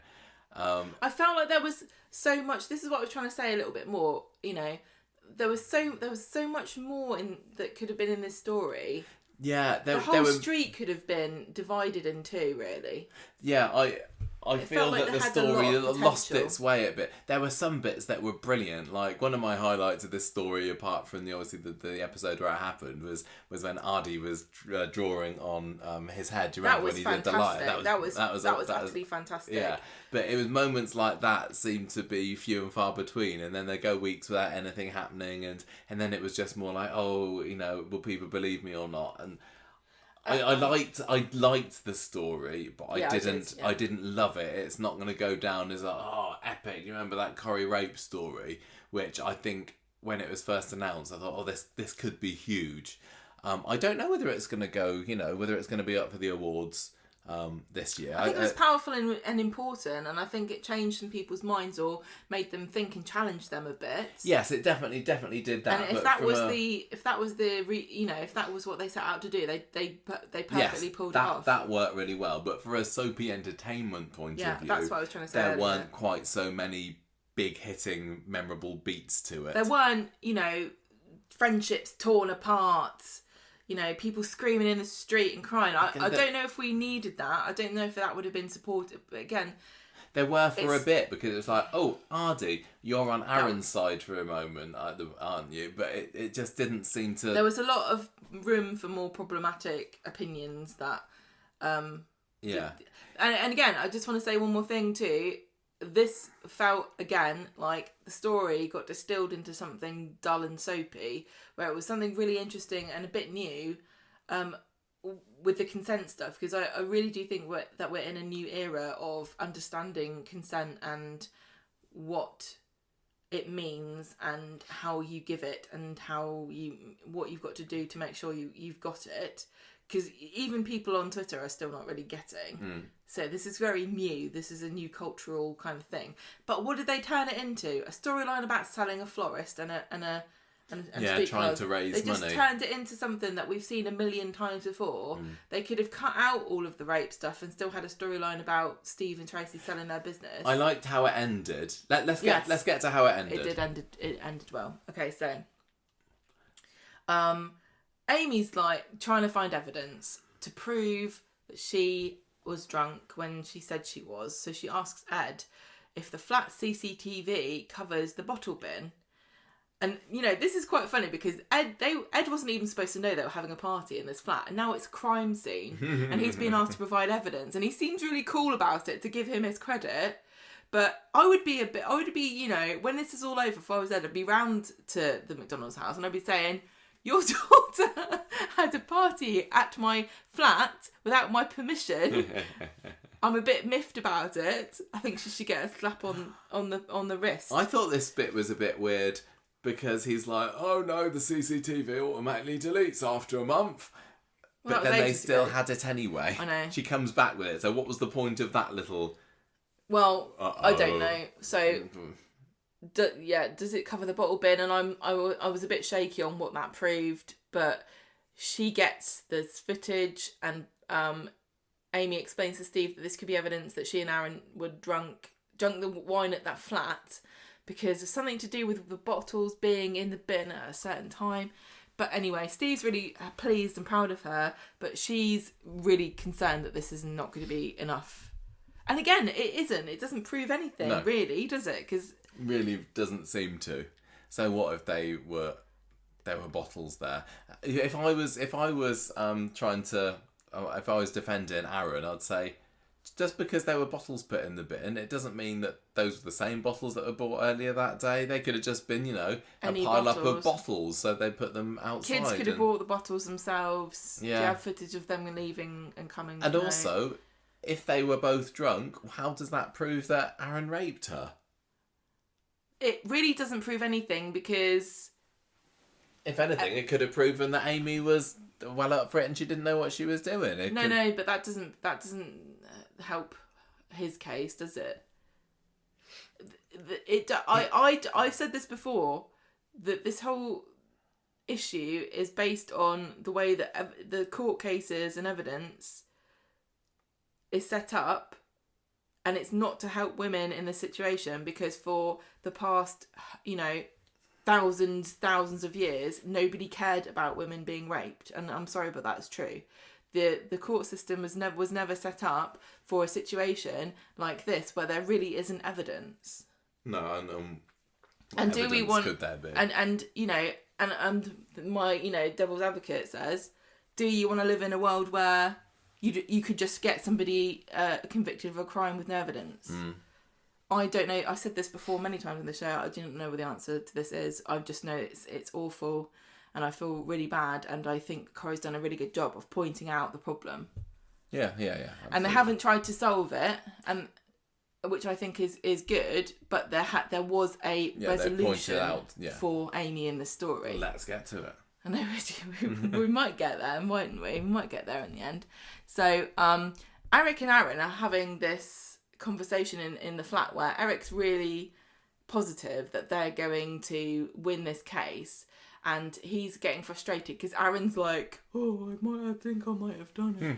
He's not joining in this kind of hooray, we're going to win. Yeah. So Maria finds Amy sitting in Victoria Gardens, and Amy tells her about the CCTV footage and thinks that this is just causing too much trouble. But if he walks free, if she doesn't fight this, she's concerned that she's going to be responsible for any of his future victims. And this is something that gets thrown at women quite a lot who don't press charges or won't go through a court case or won't give evidence. And it is very a positive thing if you can go through this ordeal and get somebody, you know, brought to justice for what they've done and prevent them from doing it again. But it's not your fault if you don't. No. And so she does, you know, Amy's really impassioned, and I think this was kind of also a really nice touch because she's so young and she's idealistic, like a lot of very young people, especially women, about feminism. Young women like Amy I love how moral and fiery Amy is. I think she's, you know, she's not one of these kind of like party girls. She's very sensible and mature for her age. Is. So she's saying, I'm not just doing this for me, I'm doing this for people who have not been able to get justice. I'm doing this for people who might be victims in the future. And Maria's like, you know, everyone supports you and it would be okay if you decided to walk away now. And so Amy kind of absorbs this, goes back home to her parents and says, I love you, I appreciate you, but I'm going to write a retraction. I want to end everything now. And she seems really upset and annoyed, well, not annoyed, but frustrated that she's had to come to this conclusion. But she feels everything that's been going on is intolerable and there isn't really going to be a positive outcome. So her parents are disappointed, but she says, I've got to... the thing is, it's consuming her every waking moment. I'm reliving this the whole time. I've got to move on. I can't have this hang over me. And that's another thing that I kind of wish they'd thrown a statistic in about how long this is going to take. Because this could take years. It's not just the money, it's the time and the emotions that are involved in this. And I think that was a kind of a mistake that Coronation Street made with focusing too much on the money side and, I've got to sell my florist, you know. I feel like they should have spoken more about those other elements. Anyway, so Tracy's... They support her. So Amy goes to find Aaron in the bistro and she's got this statement that she's written and she slams it down in front of him. And she says, there you go, I've written your stupid statement. You read it, you sign it. I'll sign it. Yeah, whatever you want. Just leave me alone and let's get this over with. And he's reading this and he says, no, this doesn't make any sense because you said here that you weren't that drunk. And she says, well, what do you want me to say? How can I write this in a way that makes any logical sense? Because you did rape me. I can't change the facts. Yeah, he wants her to lie and just say that she was a completely consensual participant in this, that it's, you know, cut and dry, this is exactly what happened. And she's been using words like, well, maybe this happened, you know, possibly I did allow him, and maybe I was up for it. And he's like, no, if people read this, there's still a possibility, a sliver of possibility that some people are going to still think I'm a rapist, and I want this to end exactly. where nobody thinks I am. Because he still refuses to admit to himself, and that's how it ended as well. And in a way, for the final... He didn't say, you're right, I did rape you before he left, did he? I think. And I was in that last scene waiting and saying, is he going to say it? But he didn't. And I thought that was better, that he was still... I like that, because to me... Sorry. No, go on. To me, that means he didn't get redemption. No. He got punished, he got caught out, and he knows it, but he didn't redeem himself by admitting it. No, exactly. That would have been character growth for him, and he didn't deserve it. It's also, you can imagine, again, we're skipping ahead, that this is going to be... So eating away at him forever. Like, did I? No, I didn't. Oh, did I? And if he'd have at least admit it, then as horrible a fact as that would be for him to accept, at least he's got some kind of, okay, I've said I did it. This was a massive mistake. There's a lot of catharsis in admitting if you've done something to somebody, or you know, if I ever feel like I've upset somebody, I really don't feel good or okay about it unless I get forgiven or my apology is accepted. So the fact that he didn't actually get to apologise properly and have it accepted from Amy means that this will never leave him. He's going to he's going to be tormented by this. So if you're you know, watching the show and thinking, hang on a minute, he didn't get what he deserved. I think he did. In a way, like he absolutely. And it rings much more true to real life, because a lot of people in Amy and Aaron's situation, you know, the guy doesn't get sent down. It's messy and it's not like neat, Anyway, so she's like, "What? I can't write. I don't know what you want me to write because it didn't happen. There's a million ways it didn't happen. There's only one way it did." Tried to write it on ChatGPT and it says that this is too sensitive a subject. And as an AI language model, I can't write things about this. Exactly. So you bloody do it. You write it and I'll sign it and I'll post it. So Eric goes and finds him there, and he's furiously scribbling at this notebook, trying to write a plausible scenario in which this happened and it wasn't his fault. Yeah, but he can't do it because he's realising... It's slowly dawning on him that there's no... It's always been there, but he can't write it because he knows that it's not completely true. The more we talk about this, the more I really think this was just a great way to end the story. And I understand... Yeah, I think this is a great ending. I understand people's frustrations with it, but I think this was a very poetic and thoughtful way to end this, and it also played really well on the strengths of the characters involved and the actors. So anyway, Eric's like, look, just tell the truth. You just write it how it happened. And Aaron's like, whoa, about that. Oh yeah, because Eric has genuinely believed that his son was innocent up to this point, and it's at this point there's no reason why you would believe. What I would be suspicious of a parent who had a child who had never done, there's no suggestion here that Aaron is like a serial rapist or a wrong'un or like a horrible person. No. I don't find it. I think I give Eric a break here because, and the one thing I wish that had come out of this though is that the alcohol thing, because it really felt like there was a plausible link between Eric's alcoholism and Aaron's losing control when he's drinking, because we saw it a couple of times with him drinking too much and not really being aware of what's happening. Like he's in danger of going down the same route that Eric did. Maybe again, if you're looking for some kind of punishment for Aaron, maybe just imagine a situation where his dad gets on the bottle again and beats him to a pulp. No. I'm thinking about Aaron becoming an alcoholic. Yeah. I know. I'm just saying. No, well. So, Amy goes back and tells Tracy, Marie and everybody in the pub, Aaron's writing it, I'll give up. I'm not interested in talking about it anymore. I want it to be over. McDonald's head home, but Aaron catches them outside and he says, I haven't written this retraction. I'm just going to drop the whole thing. So, then we get the final scene, and this is just Amy and Aaron inside the McDonald's house together, and Aaron just coming to terms with what has happened. And he says, I couldn't write it. I couldn't do it. And she says, well, why don't you tell me what happened and we can both move on from this? And I want to hear you confess it, because you know now, don't you, that you can't write that because it didn't happen the way you think it did. It happened to the way I've been saying it happened all along. I loved his response, because all the way through this I was thinking he's going to say, you're right, then I raped you, but he didn't, and he's just trying to come up with these trying to weasel his way fabrications about what happened. But he's like, and then giving excuses. You took your top off. Hang on, she's maybe saying it was me. It doesn't matter. No, he's saying we both were drunk, and then you fell, and I helped you. Then we kissed each other, and I don't remember what happened. And she's like, oh yeah, okay. I think it was you that took my top off. And then he's like, you laid on the bed and you rolled over, and she said, yeah, I wasn't facing you, was I? And he's like, well, we were kissing each other, and you were into it. And she's, saying, well, who took my knickers off? And he says he did it.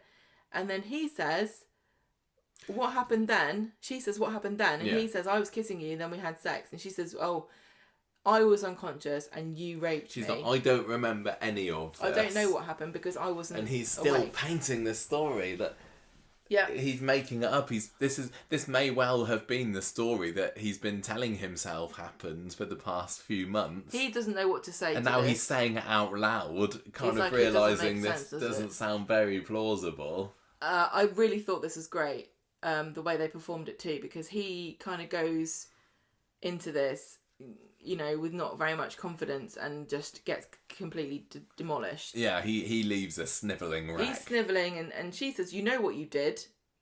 You know what you did, and you know what you are.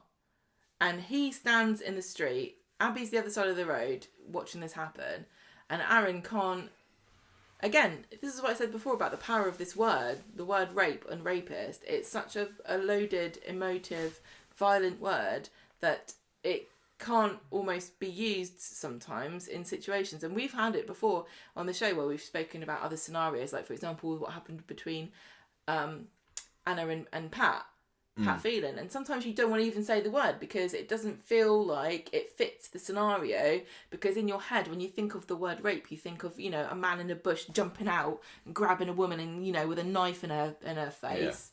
Yeah. And it doesn't happen like that most of the time. And so she says the word, "You raped me," and he can only stand there and say, "I'm sorry."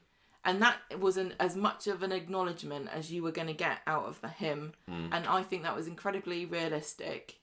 But like we just said, he's going to go home and he's going to think about that whole thing over and over again. And that's the final scene, isn't it? Just him getting into the car with his dad. Yep. His dad also, kind of his dad's mad at him. Story. Yeah, but the last thing that we saw from his dad was him kind of realising that his son has done this. Yeah, I know. So he's, back to an unhappy family situation. And, you can this fill is gonna in eat away at him forever. The sad blanks here as to what the fate of Aaron and Eric is going to be following this. Yeah. But it's a shame that Aaron's left, because I thought that James Craven was great. I think he did a really good job.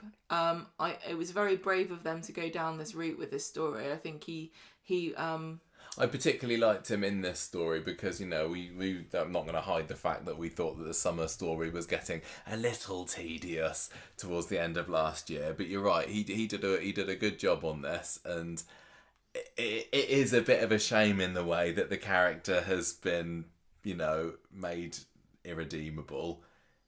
Maybe he could come back, but I wouldn't expect it in the slightest. And it's just funny how quickly the narrative around a character can change, because looking back 3-4 months ago, he was Mr. Nice Guy, little bit of a bland character, but he was harmless, and all the girls fancied him and everything. And Corrie have done actually a very good job of turning him into this very despicable, snivelling, weak character. I don't think I agree completely with. I think there's still a lot of humanness about him. I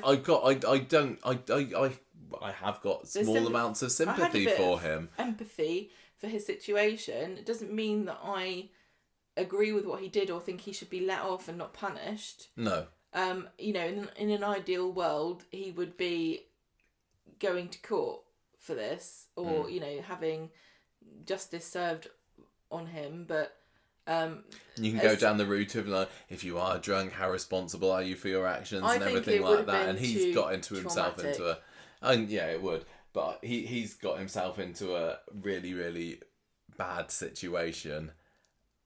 So for that, I feel somewhat sorry for him, but I really think that it's very dangerous to and very easy to fall into the trap of, like, not having sympathy or empathy with anybody who's done something wrong. I think it's very easy, and it makes you feel good about yourself to condemn people that are wrong and have done something evil. But that is the worst thing that we could do. Yeah. I think as humans we need to reserve a small part of ourselves to understand where the other person is coming from. You don't even have to be nice to them. It's just for your own personal. I think it's more for yourself than for anything else, to keep that bit of humanity in yourself and not harden your heart to everybody, because everyone's done something wrong. Not on this scale, but there's nobody on earth who's completely blameless. But I mean, the thing with Aaron is he's still refusing to acknowledge. He said, "I'm sorry," and that's all you're going to get out of him. Yeah. I would be interested in, I don't think that this character's ever coming back to the street, but wouldn't it be interesting if he came back in, say, 5 years' time with a girlfriend and a kid, and the girlfriend has got no idea about his past? That's a good idea, yeah. I've got no idea what James is up to next. I briefly skimmed through an interview just before we recorded today. He's got a very handsome look for the Soap Awards, didn't he? So he's got a few projects in the pipeline, but he's not allowed to say what they are yet. I think he might have been in New York recently on his holidays or something, according to his Instagram. But yeah, he's still got his opportunities. I've got his youthful good looks as well, and his tallness. Sickening, isn't it? Which will never fade. Tall, handsome, young. I wonder whether it was talented. Corrie actors always have year-long contracts, as far as I know. Apart from a few outliers. I wonder whether people that are never going anywhere. I wonder whether it was always a case of it is going to be a year and that's all it's going to be, or was there a moment in the past 6 months or however long where it's like, we could have a storyline here, but it means that this guy can only stay for this amount of time. And one thing I will say as well about James is that everybody on the cast that we've spoken to about him has only got good things to say about him, haven't they? I remember he's lovely. I'll tell you he's lovely from meeting him, but I remember, I think it was last summer when we were up for the Soap Awards and we were speaking to a few people about him, and people saying, James, oh yeah, he's lovely, and we were like, oh, Aaron's not the most exciting character, is he? He's a bit dull. He's like, oh yeah, but James is fantastic. No, I do wish him the very, very best. I wanted to say that last year's Soap Awards was when he went. Yeah, he was. And we saw him down in the seating area for Corrie going, why is this incredibly minor character who's been brought in as sort of, we didn't even know if he was going to be in it, because he came in a support group, didn't he, for diabetes. Yeah. It's like, this guy who met Summer once, he's at the Soap Awards. He's still in it? Yeah. He's obviously more significant than we first Well, thought. To be fair, he'd had more appearances that year than Simon Barlow has done this year. But yeah, no, it's been... So I thought it was good. Genuinely sad to see him go, but I don't think they could have kept him here after this story. It would have been. It wouldn't have been fair on the situation and people that are, watching it, and it's not just. Yeah. It's not a story to them. It's their real life experiences, and because it's so prevalent and widespread, that's the worst part about it. It's just most women will have a story, not of something as serious as sexual assault. Some kind of unwanted attention. Mm-hmm. Yeah. So that I just wonder, what's going to happen to Amy now? Is she going to go quiet? Is this going to have a long-term effect on her? Is it going to, is she going to be having the flashbacks next time she has a boyfriend or something? I don't necessarily need it dredging up again. She's got her degree. She had her problems, didn't she, with uni? Yes. And then they said, don't worry, so she needs to refocus back on that. Or we'll set you back up again. It seems like a very natural thing to happen to her, for her to struggle to form romantic relationships for quite a while now. But I'm not necessarily saying I need all boyfriend, that. you just need a cat. Not really. I hope that we've got more happy fun times for Amy ahead, because I do like the character, and I think that this has proven, especially, I thought the performances in tonight's final scene were fantastic by Ellie and James.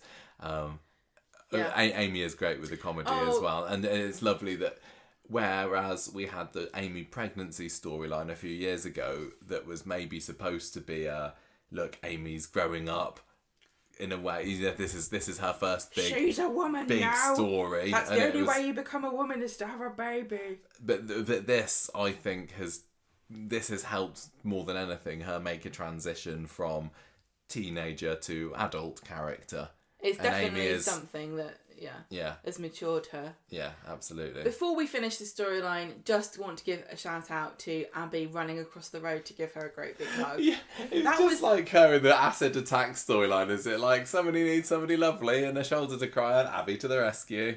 Come and give me a motherly hug. I mean, that was just there to say, right, everybody, I know we had those few weeks when you weren't sure whether you were supposed to like Abby or not because she was giving Aaron a roof when he got kicked out, but just to be absolutely clear, she's a goodie now. She's given Amy a hug there. Not even Stephen Tracy. It's Abby. Everybody, love Abby again, please. And I do. Worked on me.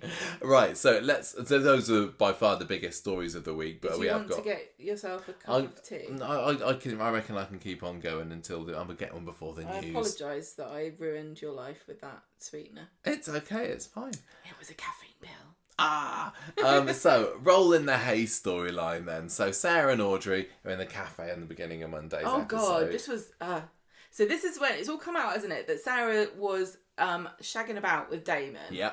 And Audrey's sorry, I know this is your story, but I just want to say I don't mind. Audrey is just like, you know what? I am your gran. I'm not responsible for anything you do. I feel so far removed from this. I can just kind of look at this philosophically and go, who hasn't shagged about? Your mum was a right goer in her day. Yeah, exactly. She was really We're all sympathetic. flighty madams in this family. Audrey couldn't have been nicer. It was like she was saying, don't worry, Sarah, everyone spills milk every now and then. Just buy some more from the shop. She does also say that Adam's hardly a saint as well, and she says, look, my darling, you need to fight for this and make Adam listen. I just wanted Audrey to like wag her finger a little bit at Sarah, because this is probably the most I don't know. And Audrey telling off can come across as quite serious. Like when Sarah Lou fell pregnant, Audrey had I know, pregnant. Sorry, it came out of my mouth. I know you don't like that phrase. Audrey had a massive go at her, and she was like, "Oh, when you get told off by Audrey, it's like, oh, that's gonna cut you deep, isn't it?"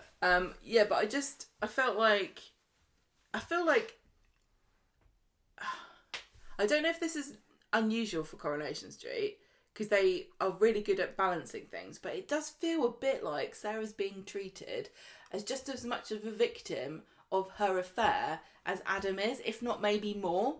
She's a victim of Adam working too hard, isn't she? It's terrible. Double victim. So, and another victim in this story had his Dee Dee, who got the heave-ho last week from the lawyer's office, so she's there packing away her stuff. Who wears odd shoes to the office. She didn't tell Adam about Sarah, and Adam comes in and he's kind of calmed down a bit since last week, and he says, look, you can stay, I've reacted.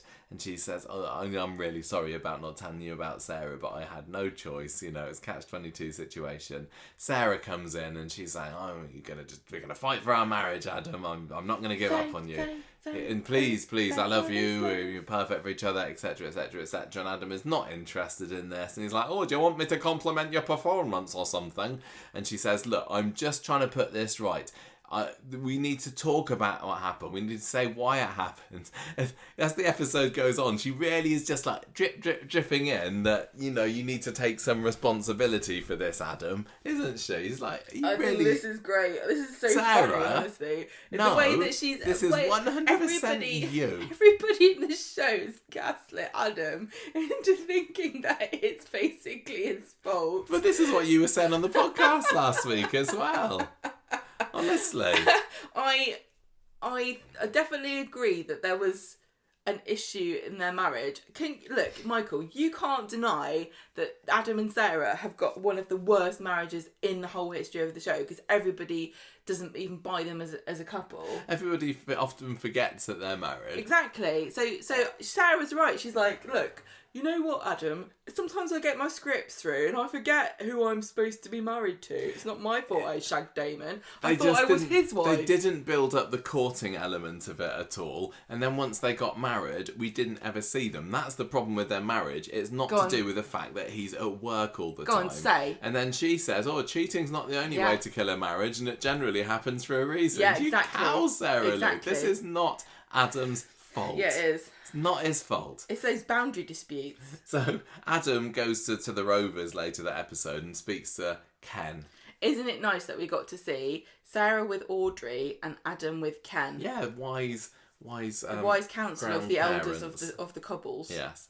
And Ken says, look, do you still love Sarah? That's all that matters at the end of the day. If I had a penny for every time I shagged around with Deirdre, I've slept with over 1,000 women. Oh no, that's my alter ego, Bill Roach. I'd have enough money to buy 1,000 that he a terraced house back in 1961. He basically saying, look, my marriage with Deirdre wasn't exactly perfect. We argued, we split up all the time, but the moments of time that we were together were the happiest of my life. And I everyone's love like, that too. Deirdre, call out, hooray! That was really nice. Birthday. Look, if you two love each other, you are an inevitability. Just don't leave it too long. So nice bit of advice there from He's Jim. like, look, if you're really popular as a couple, the writers will get you back together anyway.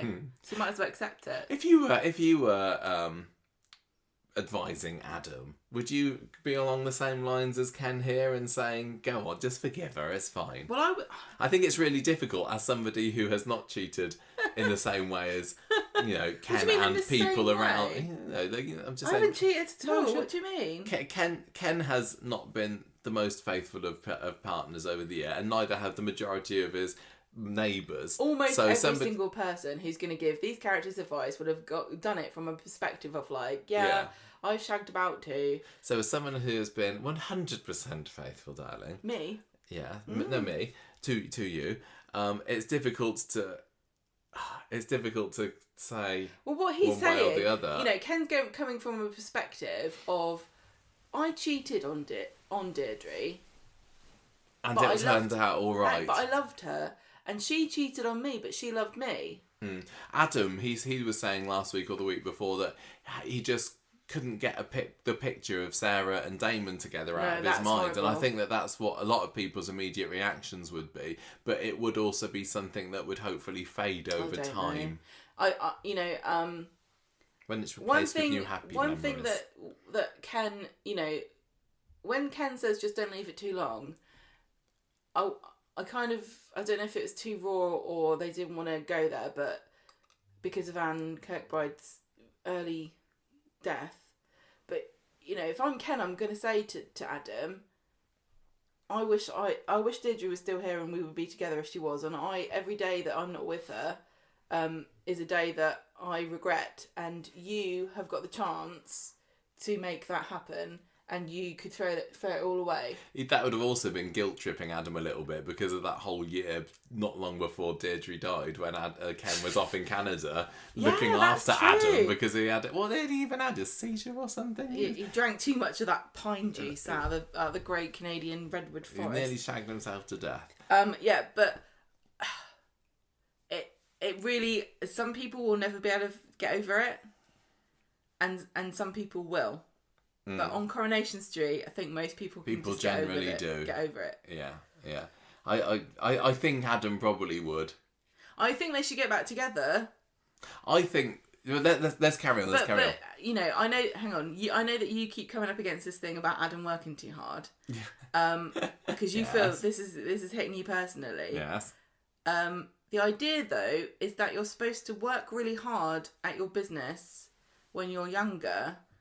But you sacrifice time with your family so that in the future you have financial security and the possibility that you can work less. And I'm just pointing out to you that will not happen. Well, Adam's still young. Adam's still young. No, but that's what I'm saying. Like he's sacrificing time with his family now because he probably thinks if he builds a business, he can hire. Exactly, it's a lawyer's business. They're going to be rolling in it. Yeah. Yeah, because I hear lawyers are rich. But I also hear teachers can't do that, so just watch yourself. This is a cautionary tale. I got them to write this in for you. Thanks. To tell you to stop working so hard, and it's not working, is it? So Sarah goes back to Audrey and says, look, it's no good. Adam's not even going to entertain a discussion about this matter. But wait, here he is. He's just come home through the door and Audrey makes herself scarce so the two of them can have a nice little chat together. And I think that some of these chats that Sarah and Adam have had over the week have actually made me appreciate them as a couple more. I thought there was some nice dialogue here. They did a really good job. Tina and Sam did a good performance. And I was thinking... Maybe I do want them to get back together. Yeah, whereas before it's like, whatever. Honestly, I think that for most people... This was the most convincing they've ever been as a couple. Yes, I absolutely think it was. And all it needed was them to have a nice heart-to-heart conversation. Who'd have thought? But can I just say that normally what happens with Corrie is that they build a really strong couple together and then they're like, what do we do? I don't know what to do. Let's split them up for drama. Yeah. But this has actually brought them together more than I've ever seen a couple on Corrie get brought together. by almost anything. This is a really positive turn for Sarah and Adam, and if they can maintain this momentum and keep up this connection that Adam and Sarah have got, I think they could actually be quite a strong couple. So do well, I. I never would have said that about them. I know. The problem is you still got the inevitable Damon. baby, haven't you? Oh. I'm convinced that Sarah Lou is going to find herself pregnant and it's all going to get thrown up again. Because the way it feels at the moment, this conversation that they had on Monday was like, oh, this is the end of the story. But yeah, you're right. Damon is still on the scene and he's refusing to leave because he's supposedly reformed. But he loves her. And I think there's a bun in her oven. But say she is pregnant.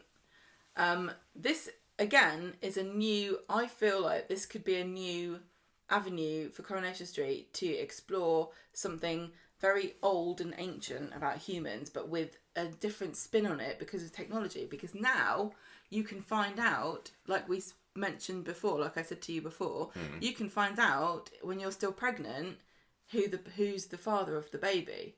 Are they going to explore that aspect? Is that why Corey's written this in, so that they can talk about that? Well, and we are only assuming that they've written this in. If I was Sarah... We also made assumptions about the scaffolding. Yeah, we did. If I was Sarah, I'd be desperate to get that test done.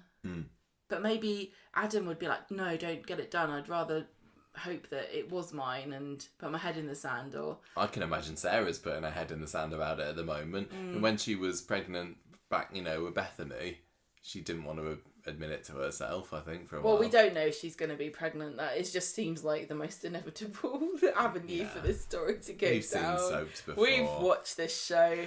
So that was basically it for they just had a nice little conversation and they agree that, let's give it another try. Well, hang on, no. Adam says, I can't stop picturing you together. And Sarah says, let me get rid of Damon out of my life for good. I don't want to ever talk to him again. And that way, you will learn to trust me again and not have that in your your mind. But then then at the end of the episode, Adam bumps into Damon in the street. Awful. Mondays at the end of Mondays, and they kind of square up to each other for a bit, and Adam tries to put the frighteners on Damon, but he is not a man to be intimidated by somebody like Adam one bit. Nope. And just like, whatever, mate, and then walks off down the street with a big evil laugh. Canned laughter. It was so cheesy. It was like watching the Halloween special. It was Except bad. The scary bit is that I shagged your wife, not you're going to get falling in a pit. That wasn't great, but it was entertaining, but not in the right way. It was cheesy. So you don't need to do that again, Corey. It's all right. Wednesday's episode, Sarah agrees to meet up with Adam so that they can talk through their problems a little bit more. But guess what? Oh, snowed under with work. The boots on the other foot. No, hang on. Here. You're supposed to be... Oh no, she's so she can't meet him. Oh. So he's not happy with her already. She's got herself in his bad book. She eventually makes it over to the office in the afternoon, but he's not, with her cancelling on him earlier, and is convinced that she was with Damon. Yeah. She says, no, look, honestly, I wouldn't. I would never do anything to hurt you again. I just want to make things right. And he's like, no, not interested. You've blown your chance, girl. So Sarah goes back to the bistro and has a go at Damon. He's like, your continued presence here on the street is really putting a dampener on my marriage. Would you be so kind as to bog off back where you came from? And he's like, no, honestly, I don't want to cause anyone any more pain. My business is here, so I can't move on, and I'm happy with it. And yet again, I'm a reformed person. Get over yourself. I'm not leaving. At the end of the episode, Sarah tells Adam about the bits of this that she saw, and very refreshingly he believes her, and he says he's trying to trust her, but it isn't easy. I really love it in these shows where a character cheats on another character, and then later they get mistrusted, and they're like, I swear I would never do anything like that. And you're like, this is what caused the problem. So Friday, we start off with the bistro getting some bad reviews online. Well, hang on, no. Narky Leanne reading them. They were being maligned by Nazi restaurant critics. You explain this to me. Well, I don't know if Coronation Street realised this, but I'm going to say yes. Restaurant Connoisseur 88, it sounds like a white supremacist on the internet, because 88 is a code that racists use on the... Max can tell you this. On the internet. He's not racist. He's Islamophobic, Gemma. There's a difference. So 88 stands for HH, because those are the numbers of the letter of the alphabet, which means Heil Hitler. So if I see anybody, and I feel really bad for people that were born in 1988, but if you see 88 in your username, I just think that Just you're be wary. a white supremacist. So obviously this Nazi was in the bistro Clearly. getting upset because Damon was having an argument with Sarah. So people are starting to write reviews and Leanne and Nick are desperate to appease their Nazi customers. They're the best for the late night drinking, aren't they? Well, they also always have 3 courses, don't they? She has a go at Damon in the bistro later and says, look, you need to sort your life out. Leanne does. And you need to start acting more professionally. And she tells Nick that Damon has got to go. So Nick has a serious chat with Damon in the office later. He does give him a good old squinting and says that you need to watch how you speak to Leanne. You need to be careful about how you act in front of customers. This whole business with Sarah. Sorry, this isn't on. This is doing bad for our business. And also, I mean, this is my sister we're talking about. Yeah. And Damon says, look, I really think that Sarah's like the one or whatever. I think we're soulmates and stuff. But sorry, I won't do it again. And this, this has caused me massive heartbreak now that we've split up. Please, Nick, give me another chance. And Nick relents because he's a big old softy, isn't he? Leanne's not happy with this. But...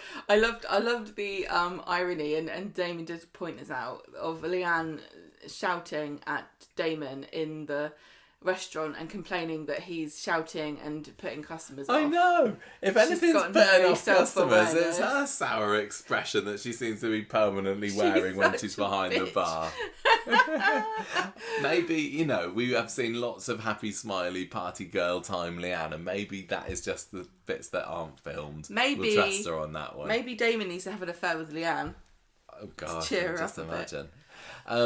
Anything to chat about on this one? I think we've spoken about it enough as we were going through. Yeah, it was fine. It didn't spark massive amounts of joy for me, but like we said, it was interesting that I think I actually appreciated Adam and Sarah a little bit more. Yeah, I this did. Week, so. The Max storyline. Sexy Bexy. So on Monday, Max is on the phone to Gav, his prison chum, saying that Beck doesn't really want to speak to him anymore. And Gav's like, please, can you try again? I just want her to know that I'm really sorry. And we don't know what he's sorry for. No, we still don't know, do we? I told you, I'm suspicious. Beck goes round to see Max at number 8. And Max is trying to talk to her about Gav, but she's not interested in that. She's there to see him. Audrey comes in and she's like, oh, look, Max has got a girlfriend. Female company.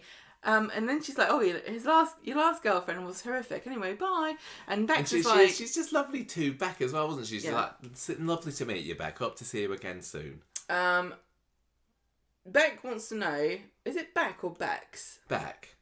She wants to know what the hell happened with his last girlfriend. And he's like, oh, she was a bit extreme in her behaviours, but I've moved on.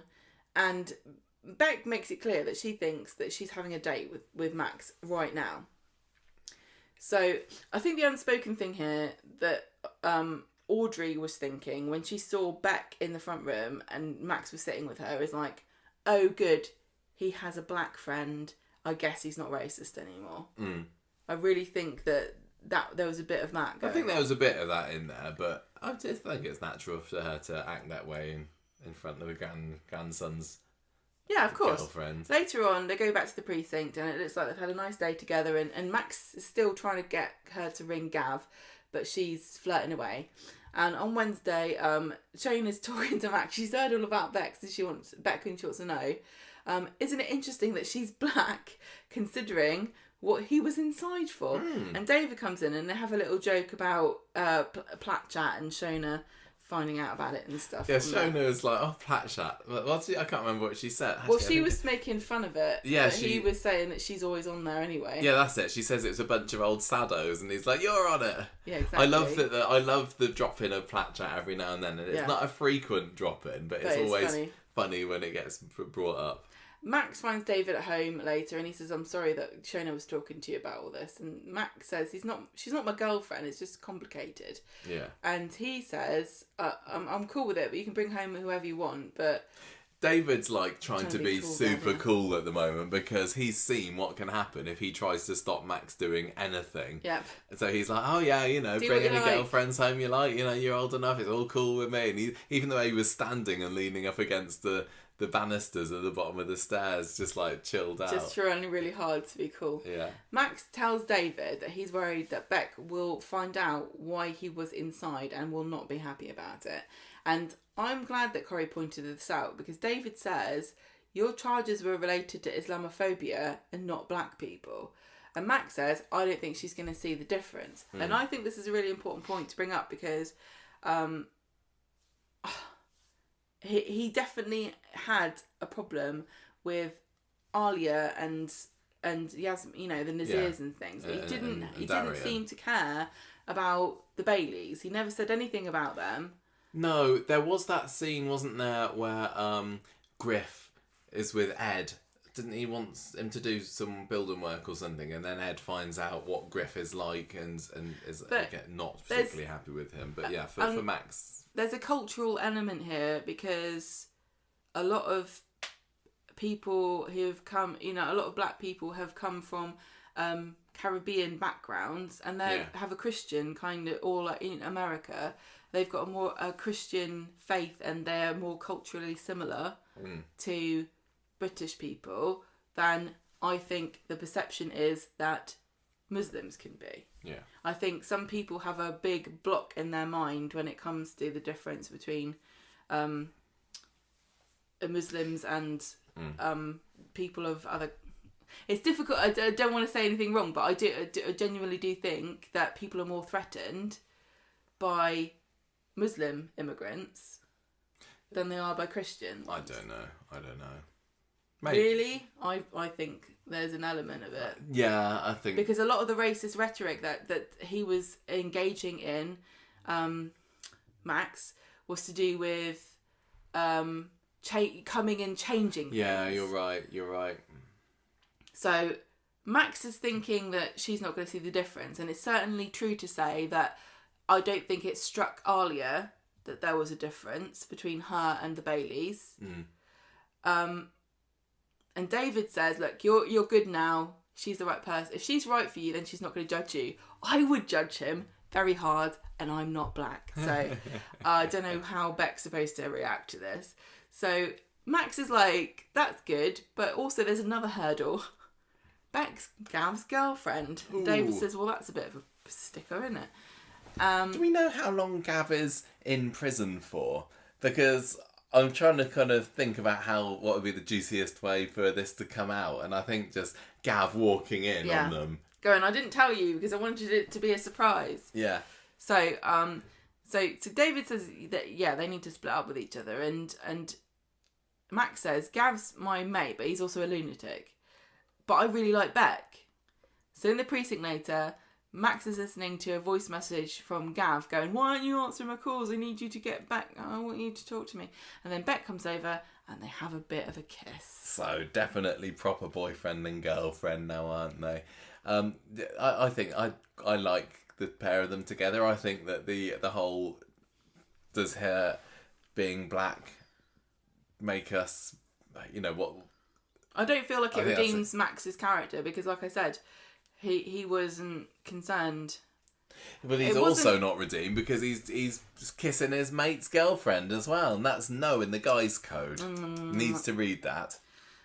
Yeah, but as far as we know at the moment, Gav is a completely innocent, naughty boy who is just trying to win his girlfriend back. We don't know their history. I think he's possibly in there for stalking her. Some particularly stalky that went a bit far behaviours possibly because she doesn't want to talk, and it's a really good bit of mystery. But I hope that they don't keep it too long. No. I'm really, really eager to find out from her point of view, because this is going to be one of these things that there's going to be two different perceptions of what happened. But I'm really keen to know what's gone on here between them. I want to know what she sees in Max. Excellent taste in jumpers. Clearly, that Pac-Man one. True. I don't know. He's a nice, you know. If you don't know about his whole racist thing, he seems to be quite a nice guy. He's pretty smiley. He's dangerous. He's a psychopath. Yeah, she doesn't know this. I know. I think Beck should swear off men. Mm-hmm. Tell you what I didn't. Tell you what I did like this week on this storyline was that scene where David was doing all the belly rubs on Doggy David. It's like David, just like Jack is like, I just want to do this thing. Can I rub the dog's belly in a funny way? Can we just like lose a few lines from another scene to show me just messing about with this dog because everybody loves it? You can cut this for Canada if you want. Just let me rub the dog. I was also thinking about this. I'd really like Spider to be involved in here somehow, because he and Max were, never away from each other at the beginning of the year, with him being in his secret undercover role, and you think you might want to catch up with him at some point, or you think he would, because he felt such a strong connection to Max, and he really was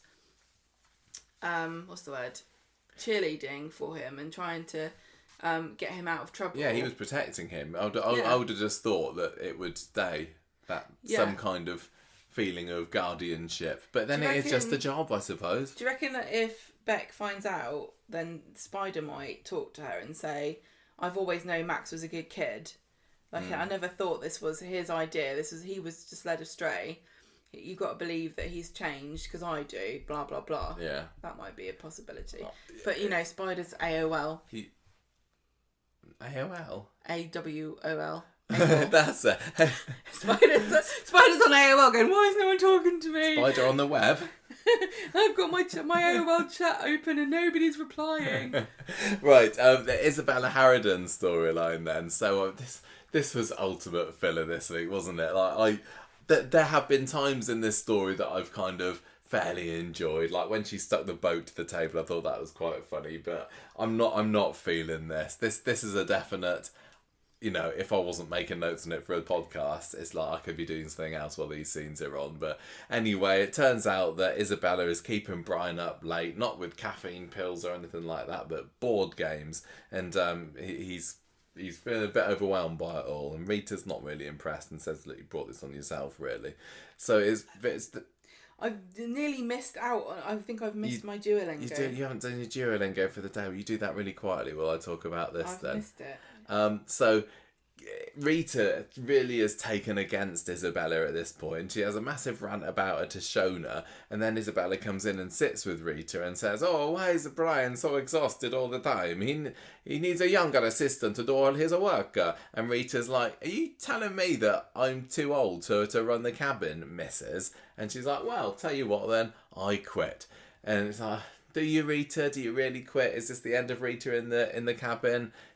Is this a Betty situation? It feels like it, just threatening retirement all the time. But she's got to go sometime, so maybe this is it. I don't know. Rita goes and tells Jenny and Audrey about this, and Jenny's like, I need to go over and give Isabella a piece of my mind for speaking about you like that. Then Brian comes in, all out of puff, he's grovelling. Isabella comes in to stir things up even more, and she says, oh, Rita, you're a bad woman. And Brian says, look, just give me and Rita some time together. It's not really helpful you being here. We're gonna have a chat, okay? And so he begs Rita to come back, but she's like, nope. Brian offers Rita a pay rise, tells her that she doesn't have to do stock taking anymore, and then it's like, deal, hooray, Rita's got her job back. Well, that was something of nothing. And then there was a funny scene at the end with Isabella having a moan to Jenny about the measures being too small in the Rovers, wasn't there? This must have been when Isabella was kicked out and barred by Jenny as well, yeah. Which was a fun scene. Friday, so Brian's chatting with Mary outside the cabin, and he says, look, Isabella's due a renovation update tomorrow. I'm sure she'll be going back to Naples anytime soon. And it has felt... How long has she been on the programme? Is it like 5-6 weeks? It feels like an eternity that Isabella's been on this show. What do you think? Yes. You fed up? Sorry, Jem's still doing a Duolingo. And what have you been learning tonight? What can you say in French? Je ne sais pas. Oh, okay. So anyway, Brian is starting to admit that, Isabella is pretty exhausting to have around, and Roy says, look, maybe you try and find her another friend. So he goes and asks Mary, that was a kind of a funny scene. I can't remember how it went, but Mary thought that Brian was inviting her to something nice, but he was actually just trying to get her to go off with Isabella. And would you like to be my balmy Italian cousin's friend? No, I would not.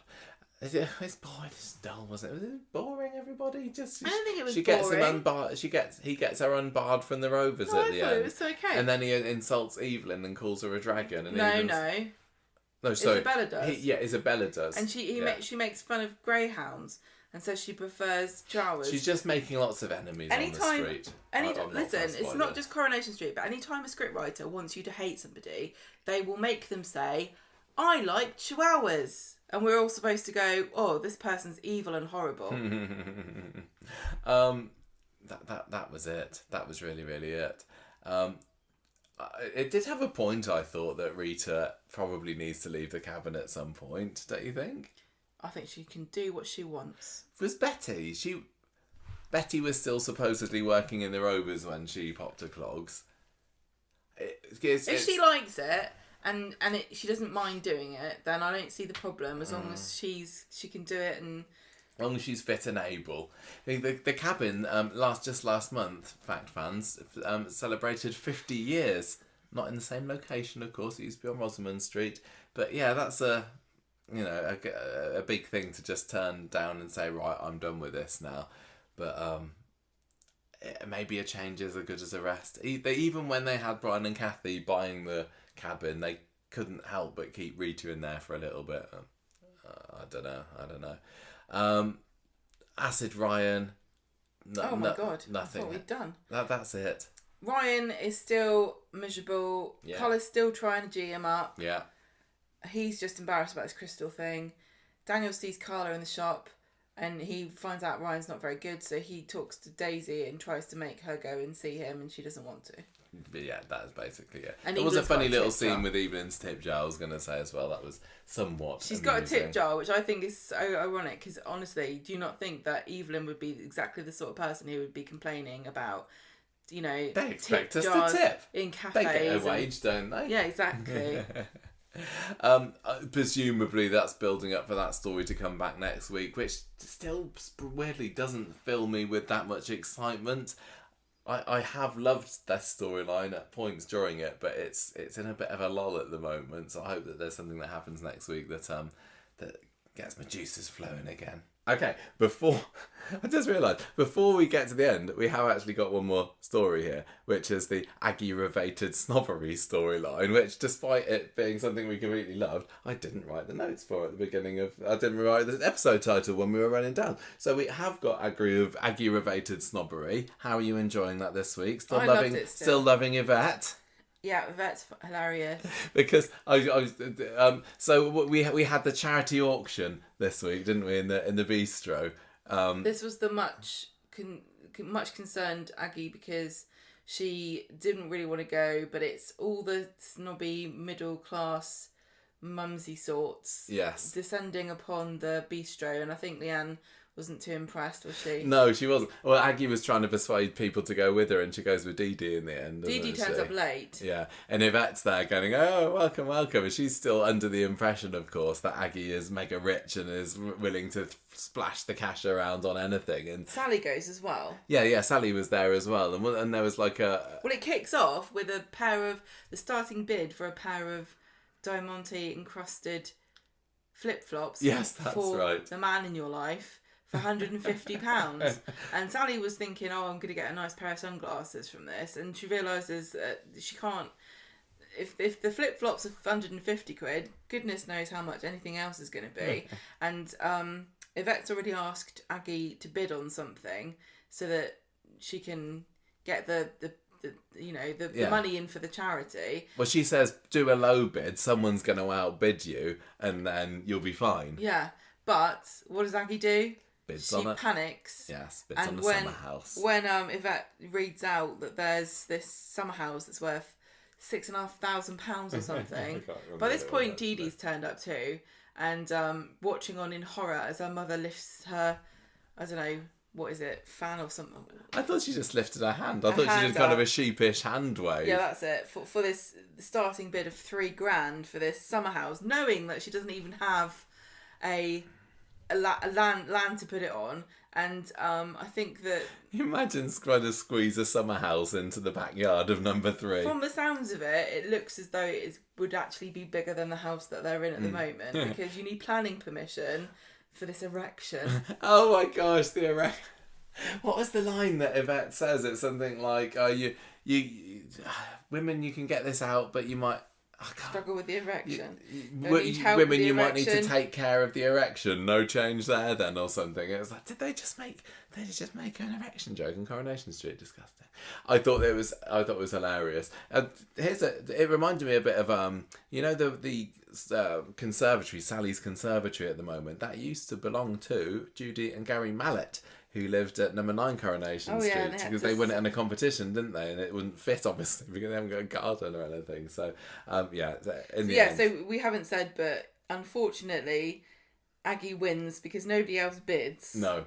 So she's left to a bit of a conundrum. And immediately Yvette comes over and she starts saying, "Oh, I'm so glad you won.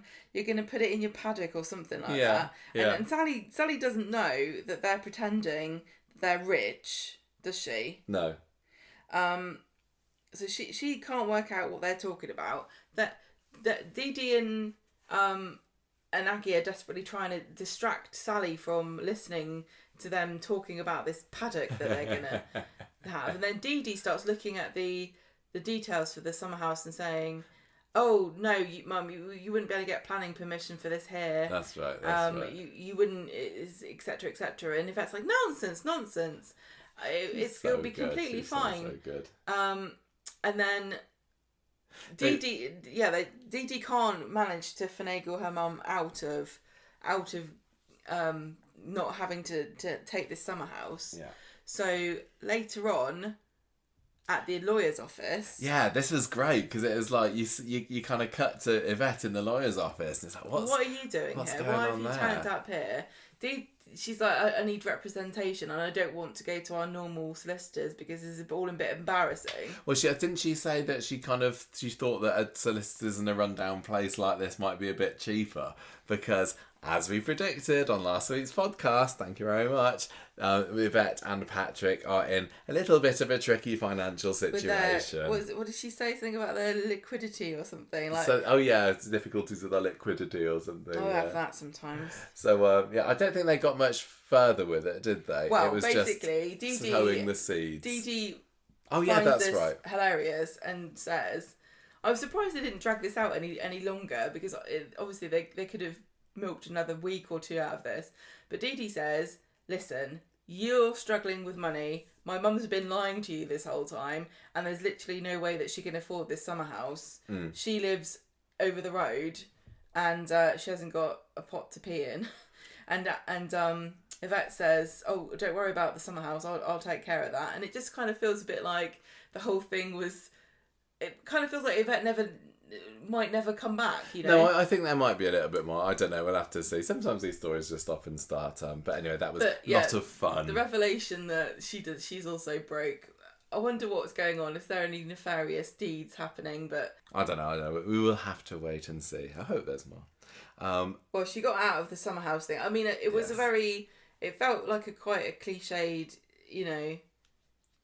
AI generated storyline, really. It was great. But I enjoyed it because I'm still loving Yvette's character. I just love a snob. And Sally being out snobbed is never anything but hilarious.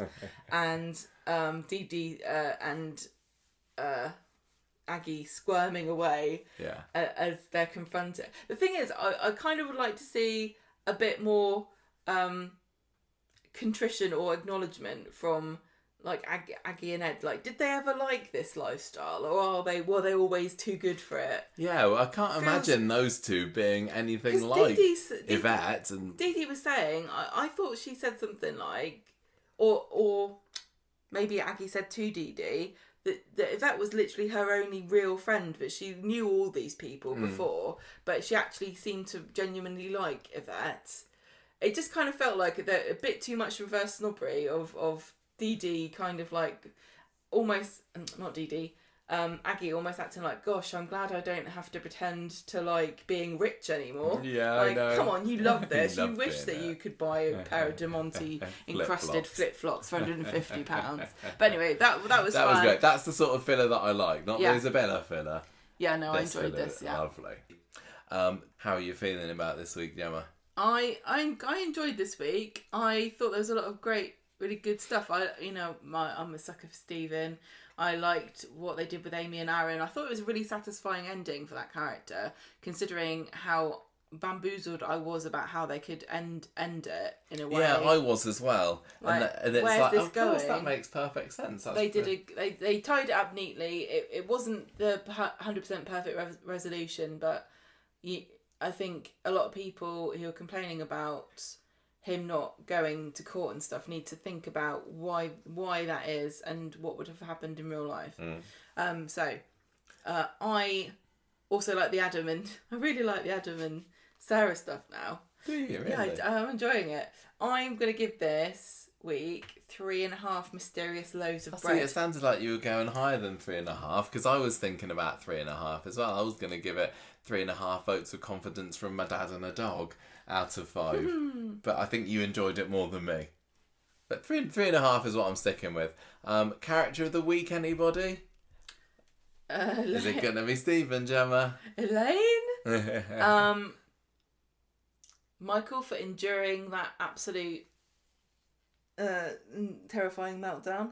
Is it Amy for sticking to her guns as best she can, but then realising that she can't get justice for herself without the risking her parents being completely bankrupt, so she did the moral thing and then it's unfortunate got that retraction letter written. It turned into a kind of a false what's the word, either or, didn't it? Most people who are facing this question of do I pursue this case are not thinking, but my beloved Coronation Street parents and their trademark businesses are in jeopardy. I know. I think I'm going to give it to Amy. Oh. I liked them both. I think they were both very good this week. I should probably give it to Amy. I think for, her strength of character, I'm going to give it to her because it takes a lot of guts to do what she did, and she also had some lovely scenes, like the scene with Maria, and obviously the one at Aaron at the end was good as well. There'll be plenty more time for Stephen to come. But, that is that.